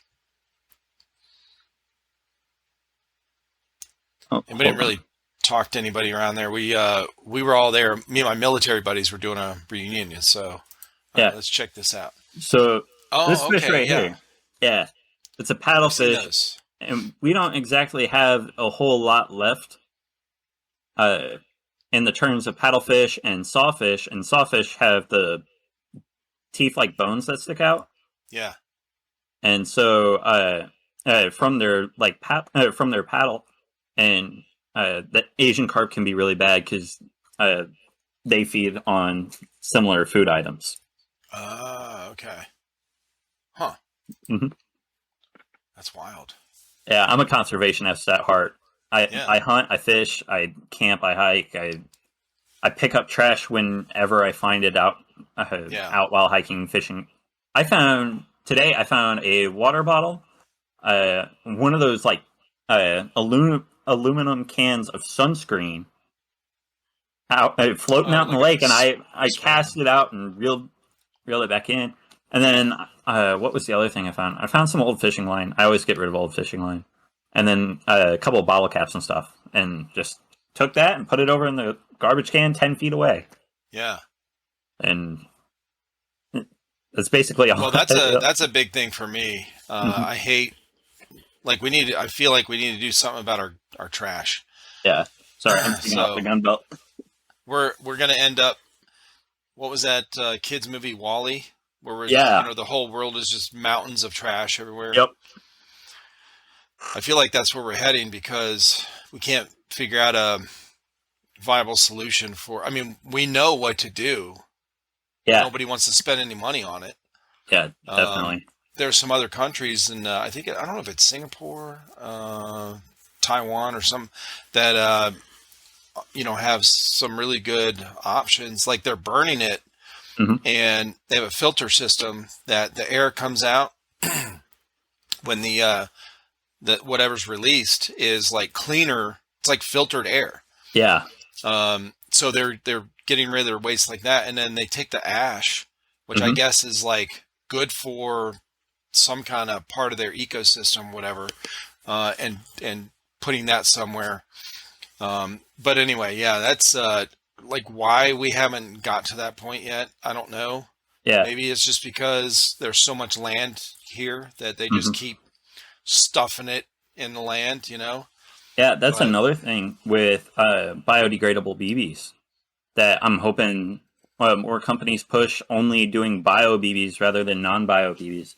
yeah, I can see non-bios for CQB in the indoor fields, but for outdoors, like why would you not have bio BBs? right. Well, especially since they're available and they're not that much more expensive. Yeah, no. So if they're not that much more expensive for consumers, then they must not be that hard to make. Yeah. So why not just switch over? Yeah, I'd love to Yeah. see like different types of BBs coming out, so we don't have that same the problem of people not using our honor system properly. Like even maybe some sort of chalk BB where it shoots out, it hits, it just goes poof, and there's like pink or Well, something, and earlier it just when wipes we were off. talking about the Rager videos and the cheater videos and stuff like that, I think Mhm. a lot of you don't really have that in paintball very Yeah, much no. because you don't have to like not calling your hit is a Hmm. non-issue. It doesn't it's not a thing in Yeah. paintball. So everyone knows you got hit, including Hmm. the ref, including you, like including like you can't get away from it. It just Hmm. big splatter on you. But Yeah. yeah, that's Airsoft. You'd think they'd come out with some kind of because they have those gel blasters. Somebody was telling me about the gel blasters. Oh I know yeah. that it's a similar setup, Hmm. but it looks like about the same size as the BBs. But Yeah. I don't know what gel blasters like are made from, like the right, BBs or whatever. But they've always seemed like if they got super popular like paintball right, or airsoft has, and I know airsoft isn't anywhere near as popular as paintball, at least here in the US, but I know over in Japan airsoft is more popular than paintball right. because that's kind of the birthplace of it, if I remember right. Taiwan, I think, right? uh, Isn't it? I thought it was no, I'm pretty sure it's Japan because they had all their guns taken away by us after World Yeah, War II. So all the model gun companies were coming out with these, and then they eventually started shooting BBs. gotcha. Oh Uh, yeah, yeah. yeah. I've seen these. I've seen these gel blasters. I was thinking, I understand they wouldn't work the way they are now, the way they're made now. They wouldn't work in an airsoft gun. They'd probably break in the barrel or whatever. But like, figure it out. Like, Oh yeah. it can't be that much harder to figure out. I mean, paintball shoots pretty damn fast. Oh yeah. You know, I know they're bigger, but the shell doesn't break. You know, rarely breaks. At least not from the workings of the gun. You know, the air or whatever. It's usually something wrong. You know, feeding or or internally. But you know, the ball itself holds together fine. Yeah. I think they'd be able to just shrink that down a little bit and make it, you know, have little paint splatters on you. I think I've seen that. I think Silo or somebody has tried some paint BBs. I think there's a thing out there like that. I haven't seen those before, but I think it was Silo who did the exploding BBs where they actually have like a little magnesium charge or whatever in there. Oh, really? And upon impact, it has like sparks that shoot out. Oh shit!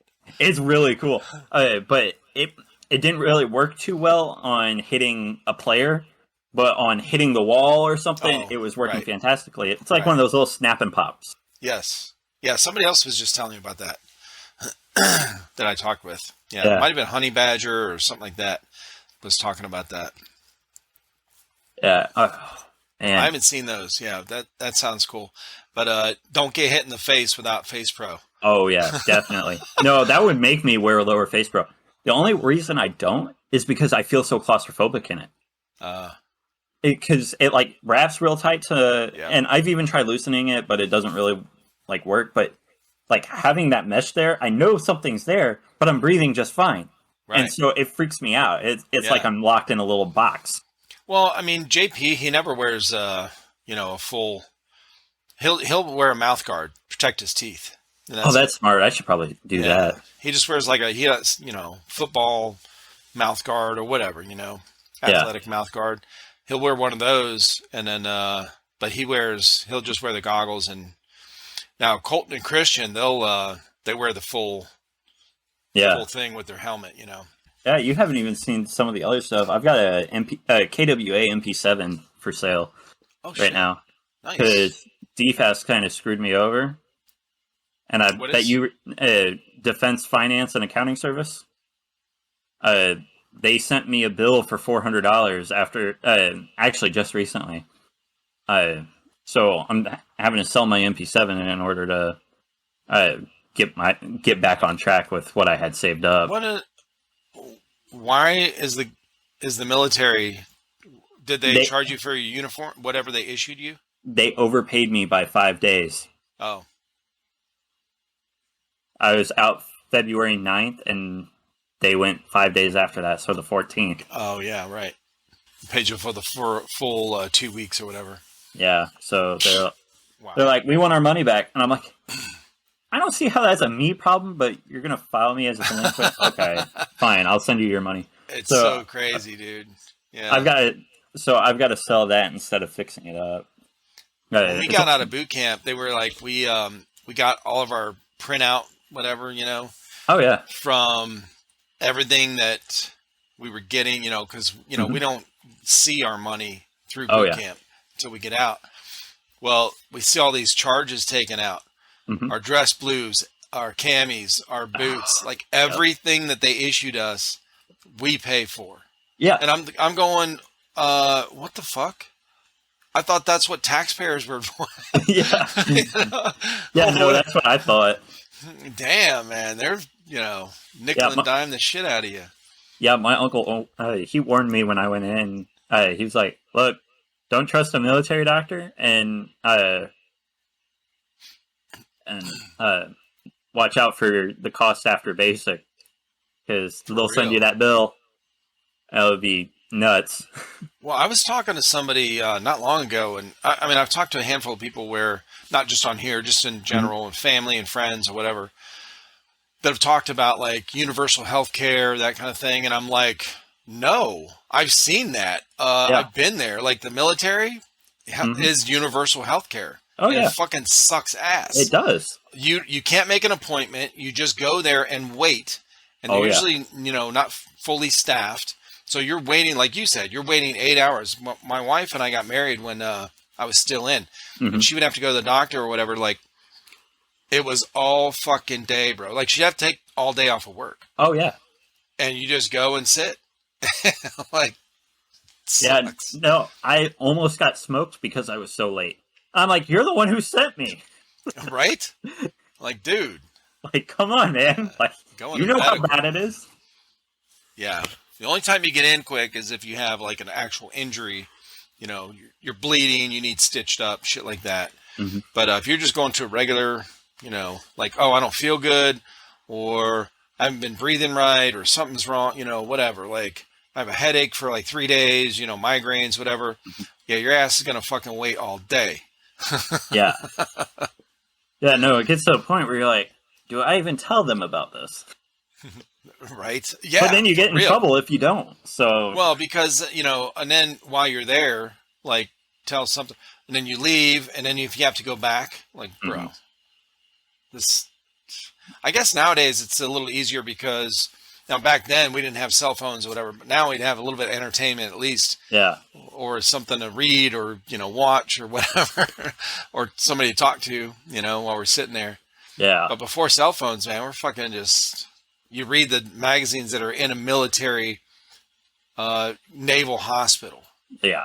Which is nothing, you know, it's shit. So, hell yeah. Now, what were you, what did you sign up for the Air Force for? What were you going to do? So, what was your job?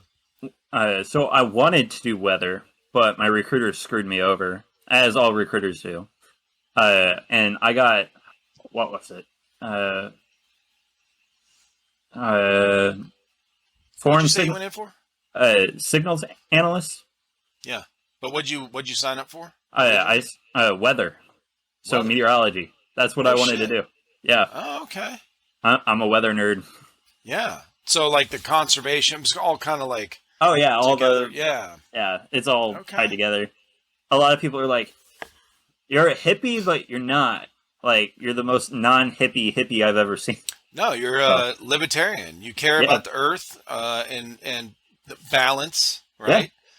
Yeah. Exactly. And you care about freedoms. Oh, definitely like, freedoms. That's I mean, that's, you know, that's the classic. I think that's how a lot of people, like, probably more people than we think.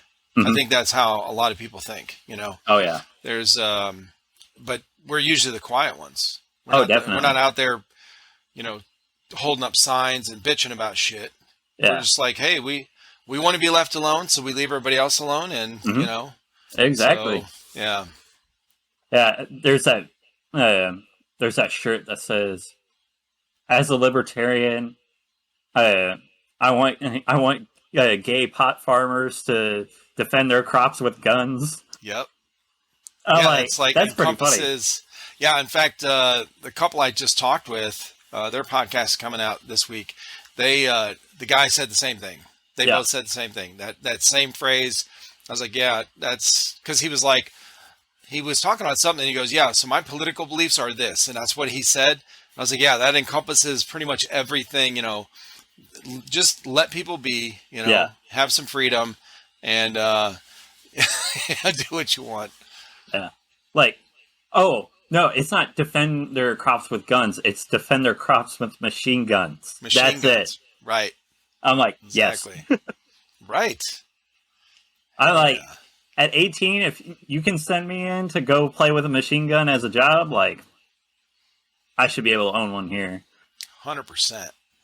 My girlfriend calls me crazy for it, but I think the age thing has gotten out of hand, man. I think we should go back to what it used to be, where kids grew up, like, younger. Like, I think 16 should be across the board: drink, guns, drive, everything. Like, you're old enough at that point where you're not following mommy and daddy around to, like, mommy, can I go to the range with my friends? Like, you know, bro, you should be able to do all this shit at 16.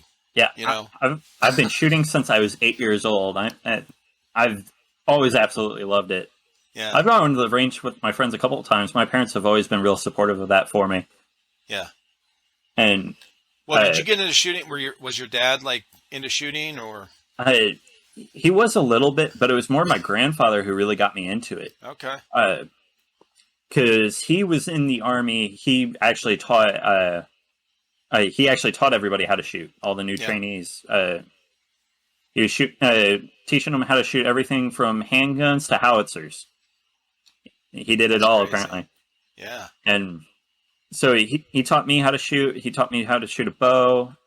Of course, we started out with the BB gun, and I then worked my way up to 22 and so on and so forth. But the biggest gun I've ever shot is a 300 Winchester Magnum. And that thing hurt. Yep. There's a video of me. And if I can find this video again, I might post it up on my Instagram because it's hilarious. So I've got it tucked in right, but I'm worried about the eye relief because I don't want this thing coming back and hitting me in the eye. And I thought I had it right. And I'm at this long... I was aiming at what was it? A 600-meter shot. So my longest shot ever. And it goes, boom! And my glasses were slid down the bridge of my nose a little bit. The scope comes back, hits the glasses right back into place. Oh, shit. I was like, I did not account for recoil that well. Oh, my God. I never shot anything that big. The biggest thing up to that was the 12 gauge. Gotcha. But, yeah, now I've got a 308, and I've even got my own muzzle loader now. Nice. Hopefully more to come on that part soon. Yeah, it's a 50. Yeah. Those are nice. I brag to all my friends that I have a 50 cal, and they're like, "What?" And I'm like, "It's a muzzle loader." But technically, it's 50 caliber ball. 50 okay. Yeah. That's cool. Yeah, I had a Savage 110. It's a bolt action 30-06, all wood, original wood sight. This is years ago, probably 20 years ago. Original butt plate, steel butt plate, and I think I've told this story before on one of my podcasts, but I took it to I got a new scope for it. I had a 3x9 on there, but I got a Leopold 6 power. All right. And I wanted to sight it in, so I went to my buddy's house. He had a bunch of land in the back. Well, he had a 300 Win Mag. Yeah. And then he had a 7mm Win Mag that he just got. So he was, messing with those, but the 7mm one he just got was polymer stock, had a rubber butt plate like this, fucking, it was real cushy. So I hadn't gotten ammo until I was driving over to his place. So I stopped, and the only ammo they had for the 30-06 was I think it was 185. It was closer to 200 grain. It was 185 grain. Well, I like shooting with the, the 150s or especially sighting in 125s or whatever, because it's easier on the shoulder. Yeah. So I had these 185s, or maybe it was 210. I can't remember. It was heavy. And I was like, it'll be fine. I get to round 18 out of this box, and I'm like, I'm done. Like, it was close enough. Yeah. I was so sore. But then, he's like, try this one. So I tried that 7mm Win Mag. Dude, it was so nice. Yeah. It was so light, and then the butt plate was so soft. So was that one, it was a 7mm bolt action or breech? Yeah, bolt. Bolt? Yeah. Because I've seen them in breech. I hadn't seen one in bolt before. Okay. Yeah. Yeah. Right now, I'm looking for something either 5.45 or 7.62 because that ammo is the only cheap rifle ammo out there right now. Yep. So yeah, we've got a couple of AK-47s along with the AR-15s. We got a Mosin Nagant. But yeah, that thing's nice, dude. Well, check this out. We've got so Christian, he builds his own guns too. Yeah. And does a bunch of stuff. So he put a Archangel stock. Oh wow! So this is a Mosin Nagant upper. Okay. With an Archangel lower? With an Archangel lower, bro. It's so nice. That is cool. It's so nice. Really cool. So it's really light. It's got adjustable cheek riser here, cheek rest on it, adjustable back. Yeah. So this thing's badass. And then they shoot phenomenal. Oh, I bet. But and then we got the regular one. So we bought two. Mm-hmm. Came in a 2-pack, whatever. So it's got the original stock, and it came with the original like cleaning kit and everything. The little Yeah. tiny oil can. Oh, cool. Yeah, it's pretty wild. And then, but yeah, we have a couple of AK-47s, and we have, I don't know, more than 1,000 rounds Mm-hmm. of that. And then, and I was like, because we started a gun channel. Yeah. After our Airsoft channel, we started a gun channel. Then What's your gun channel called? It was called Trifecta Steel. Okay. So it's still up. Yeah. But we stopped doing video. I think I have 5 or 6 videos on it, maybe less. Mm-hmm. But we stopped doing videos when ammo prices started going up. Because Yep. we would go through to shoot a video. We were taking like, I can't reach right now, but he's got a 50 Beowulf.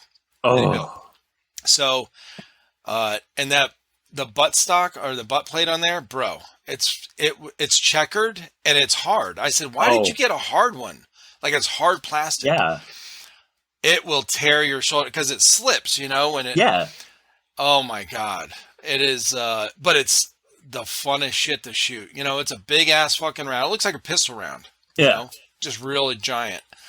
But it's fun to shoot. So we built that. But we go to the range, we'll drop 500 rounds like nothing. Oh yeah, and that's $500 well spent. Right? And then we're like, oh, let's do another video. No, let's save all the ammo we have because they're fucking going up, Yeah, no, and as a as recently becoming a firearm owner, I hit right. I got mine, my 308 couple months before. Before I turned. After I turned 18, but a couple months before I went into the Air Force. Yeah. And I should have bought way more ammo then, because ammo for 308 is through the roof. It's like 75 cents a round right now. Yeah. And at the time it was $1.25 a round. Or actually, no. After I got home, it was $1.25 a round. Yeah. And I think I bought 2 boxes, and that was $60 for 20 rounds each. And I blew through one of them over this last winter. Yeah. Which was nice, getting out to go shoot. I hadn't been in a while, so. And shooting my gun, fun. too. Like, getting to shoot your own, it's like... It feels good. Oh, yeah, and I had some... Because I went around finding the cheapest ammo I could find. It's always Russian ammo, but now there's this ban on Russian import of ammunition. And I'm like, I'm screwed. Where's all my crappy steel case ammo? No shit, right? So that's what Tag-In as well. Tag-In is Russian. So I had heard when that first happened or whatever, we had heard. Well, this last Milsim we went to, we heard that people weren't going to be able to get it, the Tag-In stuff. Yeah. Yeah. No, I really want to just buy a Tag-In just to mess with it. Just to like. I wish I could say shoot it in the backyard. I would have to go down to my mom's house for that. Yeah. Because she lives out in the middle of nowhere. Whereas my dad, we're in the suburbs. Like, someone hears one of those explosive Tag-Ins going off, cops are at my door. Bro. And those things shoot far as fuck. They do. We did a video on it. Now you could see my face. I was like, because I didn't know anything about them. Mm-hmm. My boys were telling me like, no, I'm telling you, these things shoot far. They're, and I'm like, I'm just talking shit, like whatever, this thing ain't. And then when I saw that it was a rifled, barrel, and I was like, oh, okay, maybe it will, but it ain't gonna shoot that far. Yeah, right. They do. This thing was crazy, bro. Yeah, I've seen Airsoft Alphonse. I think it was him with the with the Tag-In launcher, and he's hitting truck after truck after truck that's coming in at this big Milsim West event. Yeah, it was pretty nuts. Yeah, they're crazy, and they're super accurate. Oh yeah, and then Jet Desert Fox, I think he had the RPG that they had modded to like actually shoot Tag-Ins out. Oh, I didn't see that. Yeah. Oh, that's a cool video. I'll have to check it out. They might have not modded it. It might have been like with your RPG, but they threw in the tag-in launcher Oh, into it, and then they pushed gotcha. the shell down and shoot it out. Hmm. But it was really cool, That is nonetheless. cool. Uh, Yeah, because those mil sims, you have to. The only way you can take out a technical is an explosive round or whatever. You can't use like the shower shells, the 40 yeah, mics or whatever. It has to explosive explode. or chalk. Right. I think the chalk rounds are. Yeah, chalks. Yeah, they count those as explosive, I guess, because Yeah, it's you know. I think they do actually have a small charge in them. They, I don't know. We did when we did the video mhm. on the tag-in, I Yeah. did this super slow motion of the chalk round Hmm. hitting the thing. I think when we checked it out, I think Hmm. it just Oh, they just crushed breaks it. And, apart. Yeah, it just breaks all right. apart because it's kind of like foam, Yeah. you know. So it breaks apart on impact and has the chalk in there. But it's a great display, man. Like the Hmm. way that thing busts open, and there's a lot of really fine chalk in there, just Oh yeah. dust. They're really great products from Yeah. what I've heard, and I would love to get my hands on a couple, but they're expensive to get, Oh, sure. and especially with the Russian imports being so restricted right now, Yeah. it's just hard to get anything really. But yeah, hopefully, well, it's hard because I'm a broke college kid, right? So I've got to choose very carefully what I spend my money on. For And sure. so I'm between like, do I get a new PC this summer? Because I'm going to be working a lot more, or do I get a nice airsoft gun, or do I pour upgrades into an airsoft gun? Like, I'm just trying to figure out what I'm going to be doing with all this money I'm going to be making. And of course, I'm saving for a car. I can buy a car right now, but it's just car market's awful too. So, Mm. but yeah, What's your next event you guys are going to? next event, I'm actually not too sure yet because I actually just reset my work preferences so I get the weekends off now Mm. because they were throwing me on weekends only, and I can't do that with having the channel. And because I'm wanting to get out the field, get footage, maybe do like a funny moments compilation, stuff like that. Right.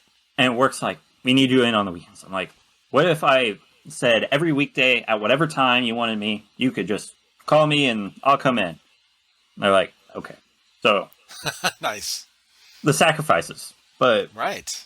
yeah, so I guess the next event might just be an open play event that I go Yeah. to. Because I got to figure out what's going on with my camera equipment too. Because having both corrupt was kind of weird. But I That's did weird. run through water, which is not what I'm used to when I go out there and play. Because we had just had a tornado. I think that was just when the tornado had brushed through. Yeah. So there was all this water because you're right next to the river. You're like not even a half mile from the levee. And you've got all. There actually gets to a point at Bing Field where you have a majority of a map that's covered in probably about 6 inches to a foot of water Jesus. that you can run through. Like, no Right. one's got a problem with it. It's your stuff. Like, Right. and actually, I didn't have that holster for my high kappa yet. Oh, okay. I at Battle of Kimbrough, and I did this fantastic rush. I mean, it was so beautiful. I wish I would have gotten that on camera because it corrupted. Oh, But shit. but I had this. I had that like $10 cloth holster that you get when Yep. you first start. The high kappa fell out of the holster into a foot Jesus. of water that has all the silt and mud and gunk. Oh, And God. actually, that's one of the videos I'm going to be doing soon is a cleaning video on how to clean your high kappa. Mm-hmm. Because I just bought silicone oil, and it'd be a good video to do. It get something out there. Sure. But yeah, I got up there. I killed a couple guys, and then all of a sudden I like feel my holster for my pistol because I want to move up and not have to hold up my rifle because I had to climb up something. And my pistol's gone. I'm like, fuck. So I book it back, and in the process, I get hit a couple times in the head. I'm like, I hit. I'm looking for my gun. And I found it, and I go back to Spawn. It was a really cool day. Like, That's cool. I wish I would have gotten to stay the entire day. My dad went to a Kenny Chesney concert that night. Oh, okay. So, Nice. uh, so we had to leave a little early. Now, do you like country music as well? I do. I prefer old country. I'm a Marty Robbins guy. Oh, okay. Even before all the Fallout New Vegas memes and stuff, like I've been listening to Marty Robbins since I was like 10 years old, and Gotcha. love Marty Robbins, love Johnny Cash.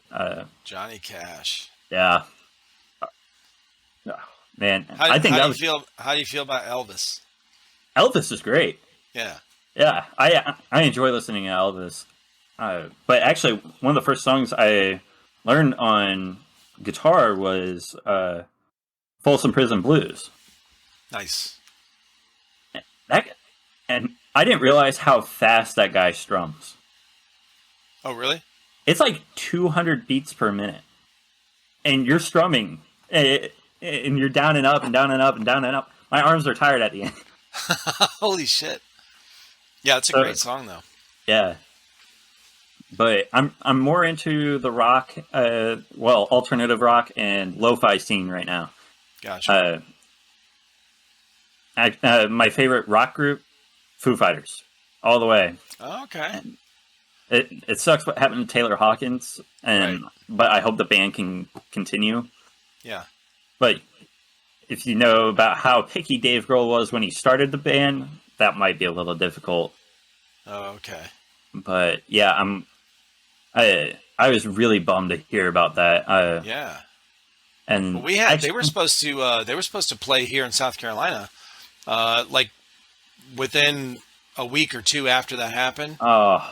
Friends of ours had tickets. Yeah. And that's actually how I found out about it. Mm-hmm. Because I didn't see it online. A buddy of mine told me, he was like, "We can't go to the fucking concert. Did you hear about this?" You know, and he was really upset about that, not about not going to concert. He was upset about that, but yeah, I was like, no, I didn't even hear about it. Yeah, no, my first ever concert was a Foo Fighters concert. Okay. Back in 2015. So I guess I was 13 at the time. But yeah, Foo Fighters and Royal Blood. Royal Blood is the one who opened. And I had listened to Royal Blood a little bit before I started listening to the Foo Fighters, like, continuously. I'd always listened to the Foo Fighters, but not really, like, got into them. And after that concert, I was just hooked. And my dad even apologized after the concert. He goes, "I'm sorry." And I go, "Why?" He goes, "That was the greatest concert I've ever been to." And I'm like, "What?"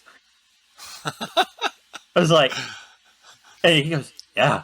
Oh, and so now all the rest of the ones you go to, you're going to be let down. I always find something to make it a good concert. Right.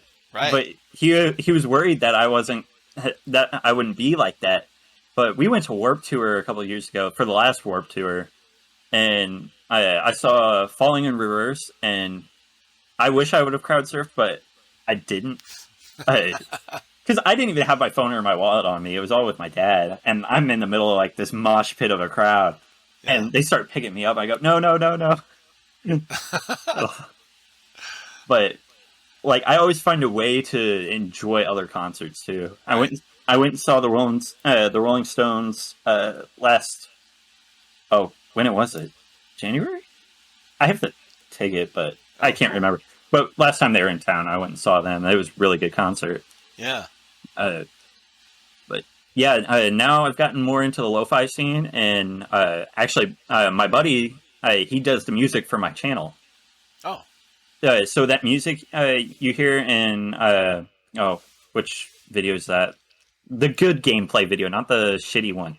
Is it the one with that the bus is on your? Yes. Yeah. With one grenade to rule them all. One grenade. Yes. Right. Yeah, and that was actually one of the coolest things I've ever done in Airsoft, is throw that grenade in there and wipe everybody out. Right. But yeah, he does all the music for that, and after this, I'll send you a link to it. I'd appreciate it if you could put it in like the description and on the YouTube or whatever. Course, dude. But if you guys want to Speaking of that, by the way, send me everything that you want me to tag in here. All right. That makes it so much easier for me. Well, if, But also like a description or whatever, like whatever you want me to say about you, Mhm. because I'm horrible at that. I'll put like one little sentence, and I'm like, I don't know. I guess just kind of like what I pick up from when I'm talking to somebody. yeah. But I'm. It's not really my forte. Okay, like I'm not good at kind of writing those things down. But I welcome and anyone listening to this, I welcome if you're ever on here to send me whatever you would like me to put in the description about yourself and whatever you want me to tag, and I would gladly tag all that stuff. I don't Yeah. mind at all. But my buddy's artist name is NoViCe, and it's a capital N, lowercase o, and it alternates like that for the word novice. And he puts out a new song like every week. I think did you put his name in the description? Yeah. Okay, because that sounds familiar. Yeah, I put I've it. seen that. I put it in the description of One Grenade to Rule Them All. Yeah. Which I am a Lord of the Rings nerd as well, so that's why I was like, Hell oh, yeah. that'd be a good one. But well, did you watch Stranger Things? I have not. Okay. After the second season, I kind of just stopped. I got like 3 episodes into the third, and I was done. Well, there's this, and I'm not going to give any spoilers, so anyone's watching or listening, I'm not going to spoil it. But there's a scene in there where they mention going to Mordor, know, and it's kind of funny because my first thought was because one of the guys in there says, "What's Mordor?" and I'm going, "What the fuck?" Yeah. And I remembered this show takes place in the 80s, so it's if movies weren't out, so you had read the books back then, but to really know what. Yeah, I have not read the books. I've only seen the movies, but I really enjoyed the movies. Those were my first. Those were my first set of books that I read. Yeah. After high school. So when I was in the military, when I got stationed at Pendleton, when I went to California, one guy that I was there probably about 6 months, and a new guy came in, was stationed there, and he would hang out and drink with us. Yeah. But he got married, lived off base. Well, then his wife left him like a month after they got married. So he kept the apartment out there, and he stayed on his own. And he was not like he didn't go out and party very much after that. But we'd go over there. He lived right around the corner from where me and my wife lived, and he had this bookshelf like huge. And all these books in there, he had like Shogun, like books that when I was coming out of high school, I would have never picked up and read because they were intimidating. Like, I'm not reading a book this fucking thick. So he had all this stuff, and he had Lord of the Rings. So I would make fun of him every time I go over there. I'm like, what are you doing, bro? You're sitting here drinking whiskey, reading these books. He's like, yeah, man, books are great. He didn't have a TV. He didn't care. And I remember I was teasing him so much. He grabbed the Hobbit, the first Lord of the Rings, threw it at me. He was like, read this and then come back and talk to me. I was like, and it was pretty, it was small enough where it wasn't like, oh, I'm not going to read this. So it took me about almost 2 chapters to really get hooked. And then I couldn't stop. Yeah. I could not stop. And I read that whole fucking series and the Silmarillion and some other ones like offshoots, whatever. Like it was, but then I read for like 20 years after that, just all kind of shit. Yeah. So what I've been reading as of recently is the Dirk Pitt series by Clive Cussler. I haven't seen it. I'm a history buff as well. Like, I outsmart my history professor sometimes. How dare you? At school. They don't like that, okay? Actually, mine does. Oh, wow. She'll go, Lance, what was the name of, I can't remember. And I'd be like, I got it. Like, and so, these books are great. There's like something like 30 of them, but hey, you take James Bond, you mix it with Jacques Cousteau, and that's what you get. Yeah. Dirk Pitt was an Air Force major who, after he retired, he went to become a part of NUMA, which is the National Underwater Marine Agency. And he would go and find lost ships and shipwrecks and dive on these for old military stuff and anything along the lines of that. And so it's military, it's history, it's underwater. Dirk Pitt is such a James Bond type character. Like, he's really suave, gets all the ladies, kills all the bad guys. Like, it's awesome. It's everything that I love just rolled up into one. And man, and like, there's some like, so the technical first book that, because the first book didn't come out, it wasn't published until like 8 books in. Yeah. Because the author, he didn't like it. He didn't think it was a good start. Right.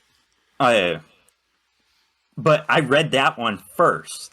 Because I was like, that's the technical first book. So I've got to read that one first. And so I'm reading that one. And it's fantastic. Yeah. It's all about this nuclear submarine that gets lost in international waters. And it's off the coast of Hawaii. So Russia and Japan are trying to beat them to it. And they've got to go and salvage this thing. Well, there's a problem. It's like like the sea cliff fell onto the submarine. And so they can't get it out.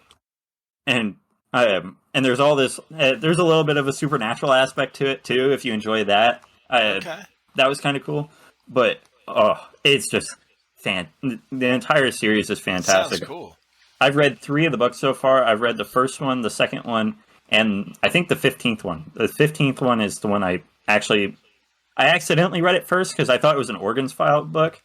And I was like, because my mom wanted me to get into it because she knew I'd really like it. And it was a Dirk Pitt novel. Yeah. And like, it spoiled some major stuff for me throughout the series. Like, big, like huge stuff. Oh, shit.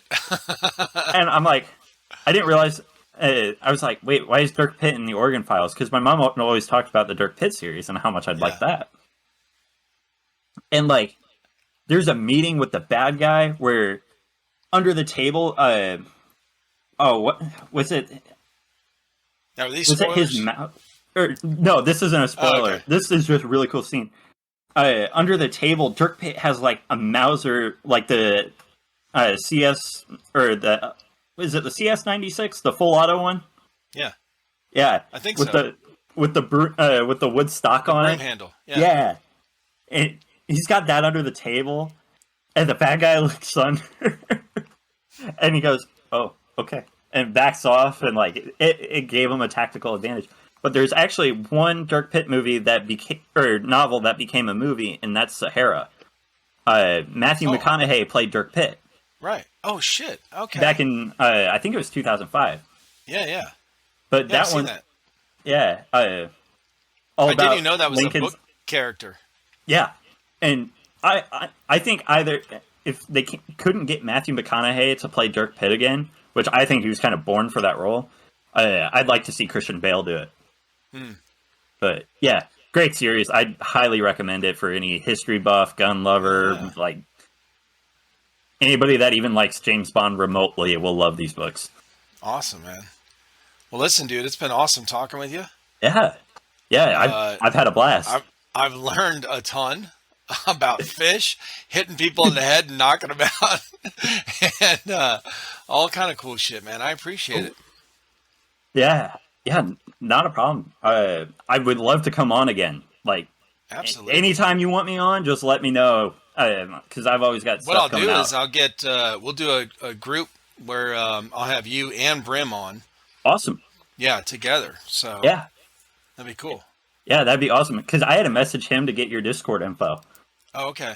Yeah, because luckily, because I didn't send you so I sent you the link. Yeah. Through Instagram, but you couldn't get it. Right. Yeah. So luckily, I had Brim's Discord info. So I talked to Brim. Brim's like, "Yeah, here you go." And sent me over to your Discord. So I'm in the Discord now. Well, also, for you in the future and anyone else that's listening, our Discord link is in our description for, well, might not be in the description anymore. No, it's not. It's on our website. So, and that is in the description of all the videos. But if you go to our website, you'll see a Discord link up there, all our social stuff, whatever. And that's on there as well. So just for future reference. Yeah, that's a good reference to have. All right. Yep. Yeah, our website has all that crap on there. So I took extra time to put all these little things in there, and then I'm like, I don't know if it's set up right, whatever. But it works. The buttons work. So yeah. Hell yeah, man. Well, I appreciate you, man. Where can people find you online? Especially once you get your phone back. Yeah, so Callsign _Lance on YouTube and Instagram. I may be making a TikTok here soon. I haven't downloaded TikTok yet. Do some dances. Yeah, I'll do some dances. I'll get some of the replicas in there and dance. Right. But a TikTok may be coming soon. But it's just Callsign with it's it's a capital C, then all lowercase _Lance, capital L. And then all lowercase for both YouTube and Instagram. So please, guys, go check it out. Love to see you there. Yeah, make sure you guys check them out. I appreciate you being on here, man. It was good talking with you. I've had a blast. Thanks for letting me talk your ear off. Hell yeah, dude, I love it. Yeah, it's great. All right, brother. You have a good one, man. Yeah, you too. All right, bye-bye. Bye.